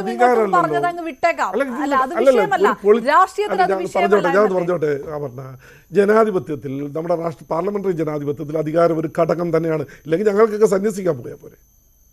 രാഷ്ട്രീയ പ്രവർത്തനം നടത്തുന്ന അധികാരത്തിലെത്തുക, അധികാരം ജനനന്മയ്ക്ക് വേണ്ടി പ്രയോജനപ്പെടുത്തുക എന്നുള്ളത്, അത് ജനങ്ങൾക്ക് വേണ്ടി പ്രയോജനപ്പെടുത്തുക എന്നുള്ളത്, അതാണ് ഇപ്പോൾ മോഡി ചെയ്തുകൊണ്ടിരിക്കുന്നത്. പറഞ്ഞത് വളരെ ക്ലിയർ ആണ്. ഞാൻ അതിൽ തർക്കിക്കുന്നൊന്നുമില്ല, എനിക്കതിന് എതിരഭിപ്രായം ഞാൻ പറയുന്നില്ല. അങ്ങനെയാണെങ്കിൽ അത് സമ്മതിക്കുന്നത് തന്നെയാണ്. അല്ല, ഞാൻ സമ്മതിച്ചല്ലോ. ഞങ്ങൾ അധികാരം പാർലമെന്ററി ജനാധിപത്യത്തിൽ അധികാരം തന്നെയാണ്. ആ അധികാരം ജനനന്മയ്ക്ക് വേണ്ടിയിട്ടുള്ളൊരു ഉപാധിയായി ഉപയോഗിക്കുക എന്നുള്ളതാണ്. വ്യക്തിപരമായ കുടുംബത്തിന് താല്പര്യം, ഞങ്ങളുടെ കേസ് പിൻവലിക്കാൻ അല്ലെങ്കിൽ അഴിമതി നടത്താൻ, അതിന് വേണ്ടിയിട്ടുള്ള അല്ല അധികാരം. അതാണ് ഈ ഇന്ത്യ മുന്നണിക്കകത്തുള്ള ആളുകളിൽ എല്ലാം. ഓരോരുത്തരും ചരിത്രം പരിശോധിച്ച് നോക്കിയാൽ, നിങ്ങൾ നരേന്ദ്രമോദി എടുത്തു നോക്കൂ. ഞങ്ങളുടെ പാർട്ടി കഴിഞ്ഞ 9.5 വർഷക്കാലം ഭരണ നടത്തില്ല ഏതെങ്കിലും ഒരു മന്ത്രിക്കെതിരായി അത് അങ്ങനെ ഒരു ആരോപണം ഉന്നയിക്കാൻ കഴിഞ്ഞ്, സസ്റ്റൈനബിൾ ആയിട്ടുള്ള ഒരു ആരോപണം ഉന്നയിച്ച് സമൂഹത്തിന് ബോധ്യപ്പെടുത്താൻ ഈ മുന്നണി കഴിഞ്ഞിട്ടുണ്ടോ? ഒന്നുമില്ലല്ലോ. ഞങ്ങൾ ഈ അധികാരം ഉപയോഗിക്കുന്നത് ജനനന്മയ്ക്ക് വേണ്ടിയിട്ടാണ്. അതുകൊണ്ടാണ് 83 കോടി ജനങ്ങൾക്കും ഇപ്പോൾ സൗജന്യമായി ആഹാരം കൊടുത്ത് അവരെ പട്ടിണിയില്ലാതെ നിൽക്കുന്നത്. കോവിഡ് പോലുള്ള മഹാമാരി വന്ന് മനുഷ്യവാസം തന്നെ ഈ ഭൂലോകത്ത് സാധ്യമാണോ എന്ന് ആശ്ചര്യപ്പെട്ടിരുന്ന, അല്ലെങ്കിൽ പേടിച്ചു നിന്നൊരു സമയത്ത് ഒരു പോറൽ പോലും വെക്കാതെ ഈ ഇന്ത്യയിലെ മുഴുവൻ ജനങ്ങളെയും സംരക്ഷിച്ച് ഒരു പട്ടിണി മരണം പോലും ഉണ്ടാകാതെ 83 കോടി സൗജന്യ റേഷൻ കൊടുത്ത, അതുകൊണ്ടാണ് പദ്ധതികൾ മാത്രം കൊണ്ട് വോട്ട് നേടാൻ കഴിയുമെന്നുള്ളൊരു വിശ്വാസം BJPക്ക് ഉണ്ടെങ്കിൽ BJP ബീഹാറിൽ ഈ ഒരു നീക്കത്തിലേക്ക് കടക്കുകയായിരുന്നില്ല. ഞങ്ങൾക്ക് ജനക്ഷേമകരമായ പദ്ധതികൾ മുന്നിൽ വെച്ചുകൊണ്ട് തന്നെയാണ് തെരഞ്ഞെടുപ്പിനെ നേരിടുന്നത്. ഞങ്ങളത് തന്നെയാണ്, വികസനം തന്നെയാണ്. അതിനെ മറച്ചു വെച്ചുകൊണ്ട് BJPക്ക് പേരിൽ ഇല്ലാത്ത വർഗീയ ആരോപണങ്ങൾ ഉന്നയിക്കുക, അതൊരു പ്രചരണമായി മാറി. അതുകൊണ്ട് ഞങ്ങളതിപ്പോ മൈൻഡ് ചെയ്യുന്നില്ല. ജനങ്ങൾക്കറിയാം, ഇവരും ജനങ്ങളോടല്ലോ. നമുക്ക് ആ കണക്കൊന്ന് നോക്കാം. ശ്രീ ബി സത്യൻ, പിന്നോക്ക വിഭാഗത്തിലുള്ളവരുടെ കണക്കനുസരിച്ച് ബീഹാറിനെ സംബന്ധിച്ചിടത്തോളം എത്രത്തോളം നിർണായകമായിട്ടുള്ള ഒന്നായി മാറുന്നു നിതീഷിനെ മുന്നണിയിലേക്ക് കൂട്ടാനുള്ള, അല്ലെങ്കിൽ ആ കുടക്കീഴിൽ നിർത്താനുള്ള BJPയുടെ നീക്കം? ഈ പറയുന്ന പോലെയുള്ള വികസന പദ്ധതികൾ എന്ന് പറയുന്നത് അതെല്ലാം മാറ്റിവെച്ചിട്ട് അധികാരം നിലനിർത്താൻ ഏത് രീതിയിലേക്കും ശ്രമിക്കുക. മോദിയുടെ ഏറ്റവും വലിയ വിമർശകനായിരുന്ന ഒരാളെ തന്നെ കൂടെ നിർത്തുന്നതിൽ പോലും യാതൊരു പ്രശ്നവുമില്ല എന്ന് BJPക്ക് തോന്നണമെങ്കിൽ ആ രീതിയിലുള്ള വോട്ട് ബാങ്ക്, അതിന്റെ കണക്കാണ് നേരത്തെ പറഞ്ഞുകൊണ്ടിരുന്നത്. അതിലേക്കൊരല്പം കൂടി കടക്കാം. ചുരുക്കം അമർന, നമ്മൾ മനസ്സിലാക്കുമ്പോൾ 2 യാദവ പാർട്ടികൾ, അതായത് RJDയും JDUവും ചേർന്ന് കഴിഞ്ഞാൽ തന്നെ ഏതാണ്ട് 48% വോട്ട് ഷെയർ ബീഹാറിൽ ഈ രണ്ട് പാർട്ടികൾക്ക് കൂടെ സ്വന്തമായിട്ടുണ്ട്. അപ്പൊ അതിനകത്തുനിന്ന് ഇവരെ ഏതാണ്ട് 20% വോട്ട് ഷെയർ നിതീഷിന് മാത്രം കഴിഞ്ഞ ലോക്സഭാ തെരഞ്ഞെടുപ്പിൽ ഉണ്ടായിരുന്നു എന്നുള്ളതാണ് നമുക്ക് മനസ്സിലാക്കാൻ കഴിയുന്നത്. അപ്പം പകുതി സീറ്റുകളിൽ മാത്രം മത്സരിച്ചിട്ട് പോലും. അപ്പൊ അത്രയ്ക്ക് ശക്തമായൊരു അടിത്തറ നിതീഷ് കുമാറിന് സാമാന്യം നല്ല രീതിയിലുണ്ട്. കഴിഞ്ഞ തവണ ഈ BJP ചിരാഗ് പാസ്വാന്റെ പാർട്ടിയെ ഉപയോഗിച്ച് റിബൽ സ്ഥാനാർത്ഥിയെ 122 മണ്ഡലങ്ങളിൽ മത്സരിപ്പിച്ചിട്ടുണ്ടായിരുന്നില്ലെങ്കിൽ ഒരുപക്ഷെ കുറെ കൂടെ സീറ്റുകൾ നിതീഷ് കുമാറിന് കിട്ടുമായിരുന്നു എന്നുള്ള കാര്യം ഉറപ്പാണ്. ഇതിൽ നിന്ന് നമ്മൾ മനസ്സിലാക്കേണ്ടത് 18 മാസം മുമ്പ് BJP വിട്ടുവരുമ്പോൾ നിതീഷ് കുമാർ പറഞ്ഞത് ഇതിനേക്കാൾ ഭേദം ഞാൻ മരിക്കുകയാണ്, BJPയുടെ കൂട്ടുകൂടുന്നതിനേക്കാൾ ഭേദം ഞാൻ മരിക്കുകയാണ് എന്ന് പറഞ്ഞ ഒരു നേതാവ് അടുത്ത 18 മാസത്തിന് ശേഷം വീണ്ടും BJPയിലേക്ക് കടന്നു പോകുമ്പോൾ ഞാൻ കൗതുകത്തോടെ നോക്കുന്ന 1-2 കാര്യങ്ങളുണ്ട്. ഒന്നെന്ന് പറയുന്നത് കഴിഞ്ഞ ലോക്സഭാ തെരഞ്ഞെടുപ്പിൽ 17 സീറ്റിൽ BJP 17 സീറ്റിൽ നിതീഷ് കുമാറും മത്സരിച്ചു. 16 എണ്ണത്തിൽ നിതീഷ് കുമാർ വിജയിച്ചു. ഇപ്പോൾ 45 നിയമസഭാ മണ്ഡലങ്ങളിലെ സീറ്റ് അന്ന് 71 സീറ്റുകളായിരുന്നു നിതീഷ് കുമാർ ഉണ്ടായിരുന്ന നിയമസഭയിൽ. ഈ തവണ വീണ്ടും മത്സരത്തിന് വെറും 45 സീറ്റുകൾ മാത്രമാണ് നിതീഷ് കുമാറിനുള്ളത്. BJPക്ക് ആണെങ്കിൽ 53-ൽ നിന്ന് 74 ഉയരുകയും ചെയ്തു. അപ്പൊ ഈ ഘട്ടത്തിൽ സീറ്റ് നിർണയ ഫോർമുല ഏത് തരത്തിലായിരിക്കും BJP മുന്നോട്ട് വെക്കുന്നത്, എങ്ങനെയായിരിക്കും നിതീഷ് കുമാർ അത് സ്വീകരിക്കാൻ പോകുന്നത് എന്നുള്ളത് വളരെ കൗതുകകരമായിട്ട് ഞാൻ നോക്കിക്കാണുന്ന ഒരു വസ്തുതയാണ്. കാരണം ഈ സീറ്റിനകത്ത്, അതായത് നിതീഷ് കുമാറിന് ഉദ്ദേശിക്കത്തക്ക സീറ്റുകൾ കിട്ടിയില്ലെങ്കിൽ, BJP അത്ര ഒരു വിട്ടുവീഴ്ചയ്ക്ക് തയ്യാറായില്ലെങ്കിൽ നിതീഷ് പിന്നെ എന്ത് ചെയ്യും? നമ്മുടെ ഈ ചോദ്യത്തിന് വെറും 3 മാസത്തെ ദൈർഘ്യം മാത്രമേ ഉള്ളൂ. ഇനി 3 മാസത്തെ ഭാവി മാത്രമേ ഉള്ളൂ. അപ്പൊ അത് കിട്ടിയില്ലെങ്കിൽ വീണ്ടും നിതീഷ് മറുകണ്ഠം ചാടുമോ? അതോ വീണ്ടും BJPയുടെ കൂടെ തന്നെ നിൽക്കുമോ? അതോ നിയമസഭ പിരിച്ചുവിട്ട് പുതിയ തെരഞ്ഞെടുപ്പിന് ഉള്ള നീക്കം നടത്തുമോ? ഇനി 18 മാസങ്ങളാണ് വീണ്ടും തെരഞ്ഞെടുപ്പിന് ബാക്കിയുള്ളത്. അപ്പൊ ഈ ഘട്ടത്തിൽ ഇത് എങ്ങനെയാണ് കൈകാര്യം ചെയ്യാൻ പോവുക? ഇതിനകത്ത് ഒരു കാര്യം വളരെ കൃത്യമാണ്. BJPയെ സംബന്ധിച്ചിടത്തോളം ഇപ്പോൾ നിലവിൽ നിതീഷിന്റെ വോട്ട് ബാങ്ക് ഒരു ഘടകമായിരിക്കെ തന്നെ അതിനേക്കാൾ വലിയൊരു ഘടകമായിട്ട് BJP മുന്നോട്ട് വെക്കുന്നത് ഇന്ത്യ സഖ്യത്തിന്റെ ആത്മവിശ്വാസത്തെ ചോർത്തിക്കളയുക എന്ന് പറയുന്ന ഒരു രാഷ്ട്രീയ സമീപനമാണ്. ഇതിനകത്ത് ഇന്ത്യ സഖ്യത്തിലെ തലതൊട്ടപ്പന്മാരിൽ ഒരാളായ നിതീഷിനെ തന്നെ സഖ്യം പിളർത്തി പുറത്തു കൊണ്ടുവന്ന് കൂടുമാറ്റി പക്ഷേ ഞാൻ അതിലൊന്ന് ഇടപെട്ട് ചോദിക്കുന്നത്, BJP എടുത്ത ഈ നീക്കത്തിന് മുൻപ് തന്നെ മുന്നണിക്കകത്ത് ആ രീതിയിലുള്ള ഒരു ഭിന്നിപ്പിന്റെ സ്വരമില്ലേ എന്നുള്ളതാണ്. പ്രധാനമന്ത്രി സ്ഥാനാർത്ഥിയാകണമെന്നുള്ള ഒരു ആഗ്രഹം മുന്നിൽ നിൽക്കുക, അല്ലെങ്കിൽ മുന്നണി കൺവീനർ ആകണമെന്നുള്ളൊരു ആഗ്രഹം മുന്നിൽ നിൽക്കുക, അതിന് വിരുദ്ധമായിട്ടുള്ള പ്രതികരണങ്ങൾ സഖ്യത്തിന്റെ ഭാഗത്തു നിന്നുണ്ടാവുക. അങ്ങനെ കൃത്യമായിട്ട് താൻ മുന്നോട്ട് വെച്ച ആവശ്യങ്ങൾ പരിഗണിക്കപ്പെട്ടില്ല. അതാണ് അദ്ദേഹം പറഞ്ഞത്. ഞാൻ വീണ്ടും ഒരിക്കൽ കൂടി ആവർത്തിച്ച് പറയുകയാണ്, അതിലൊരു ജാഗ്രത കുറവ് മുന്നണിയുടെ ഭാഗത്ത് നിന്ന് ഉണ്ടായി. അല്ലെങ്കിൽ നിതീഷിന് സ്വാഭാവികമായിട്ടും ഇതൊക്കെയാണ് സംഭവിക്കാൻ പോകുന്നത് എന്നറിയാമെങ്കിൽ ഒരല്പം കൂടി ജാഗ്രതയിൽ കാര്യങ്ങൾ ചെയ്യാൻ കഴിയുമായിരുന്നില്ല എന്നുള്ളതാണ്. അല്ലെങ്കിൽ ഇന്ത്യ മുന്നണിയെ സംബന്ധിച്ചിടത്തോളം മറ്റേത് നേതാവിനെയാണ് അതിലും അതിലും 2-3 ഇരട്ടി വിജയ സാധ്യതയോ അല്ലെങ്കിൽ മുന്നോൽ വെക്കാവുന്ന നേതാക്കളൊന്നും സ്വാഭാവികമായിട്ടും ഇന്ത്യ മുന്നണി സഖ്യത്തെ സംബന്ധിച്ചിടത്തോളം ഇല്ലല്ലോ. അവരുടെ നമ്മൾ മനസ്സിലാക്കേണ്ട ഇന്ത്യ മുന്നണി എന്ന് പറയുന്നത് വളരെ കെട്ടുറപ്പുള്ള, അടിസ്ഥാനപരമായിട്ട് ആദർശങ്ങളുടെ ഒരു ഷെയറിംഗ് നടത്തുന്ന ഒരു വലിയ പ്രസ്ഥാനമൊന്നുമല്ല. ഇന്ത്യ മുന്നണി എന്ന് പറയുന്നത് ഒരു രാജ്യത്ത്, ഞാനതിനെ കാണുന്നത് ഇങ്ങനെയാണ്, ഇന്ത്യ മുന്നണിക്ക് പൊതുവായ ഒരൊറ്റ ലക്ഷ്യമേ ഉള്ളൂ, അത് BJPയെ പരാജയപ്പെടുത്തുക എന്നുള്ളത് മാത്രമാണ്. അതിനപ്പുറത്തേക്ക് അവർക്കൊരു കോമൺ ഫോർമുലയോ കാര്യങ്ങളോ ഒന്നും തൽക്കാലം നിലവിൽ വന്നിട്ടില്ല. ഒന്നാമത്തെ കേസ്. രണ്ടാമത്തെ കേസ് എന്ന് പറയുന്നത്, എന്തുകൊണ്ടാണ് രാജ്യത്തെ കുറേയധികം ആൾക്കാർ ആ ഇന്ത്യ മുന്നണിയെ പിന്താങ്ങുന്നത്, ഈ ഘടകങ്ങളെല്ലാം ഉണ്ടായിട്ടും പിന്താങ്ങുന്നത് എന്ന് ചോദിച്ചു കഴിഞ്ഞാൽ, ഒരു അതോറിറ്റേറിയൻ ജനാധിപത്യ സമ്പ്രദായത്തിൽ നിന്ന് ഒരു പങ്കാളിത്ത ജനാധിപത്യ സമ്പ്രദായത്തിലേക്കുള്ള ഒരു നീക്കം സാധ്യമാകണം. അല്ലെങ്കിൽ ഇന്ത്യൻ ഭരണഘടനയ്ക്ക്, ഇന്ത്യയുടെ ദേശീയതയ്ക്ക്, അല്ലെങ്കിൽ ഇന്ത്യയുടെ ജനാധിപത്യത്തിന് അത് ദീർഘകാലത്തേക്ക് മാരകമായ ക്ഷതമേൽപ്പിക്കും എന്നുള്ളത് കൊണ്ടാണ് ഭൂരിപക്ഷം പേരും ഇന്ത്യ മുന്നണിയെ പ്രതിപക്ഷത്തുള്ള ഒരു പിന്താങ്ങുന്നത്. കാരണം BJP എന്ന് പറയുന്ന രാഷ്ട്രീയ പാർട്ടി കഴിഞ്ഞ 10 വർഷമായിട്ട് ഇന്ത്യ ഭരിക്കുന്നു. അത് വളരെ അതോറിറ്റേറിയൻ ലെവലിലേക്ക് കാര്യങ്ങൾ പോകുന്നു. അത് മൃഗീയമായ ഭൂരിപക്ഷത്തോടുകൂടി കാര്യങ്ങൾ തീരുമാനിക്കുന്നു. ഭരണഘടന അടക്കമുള്ള കാര്യങ്ങൾ വേണ്ടി വന്നാൽ തിരുത്താൻ തയ്യാറാകുന്നു. തുടങ്ങി നിരവധി സംഭവങ്ങൾ, അതായത് അതോറിറ്റേറിയൻ ജനാധിപത്യത്തിലേക്ക് കടക്കുന്ന രീതിയിലേക്കുള്ള കാര്യങ്ങളാണ് ഇവിടെ നടന്നു പോകുന്നത്.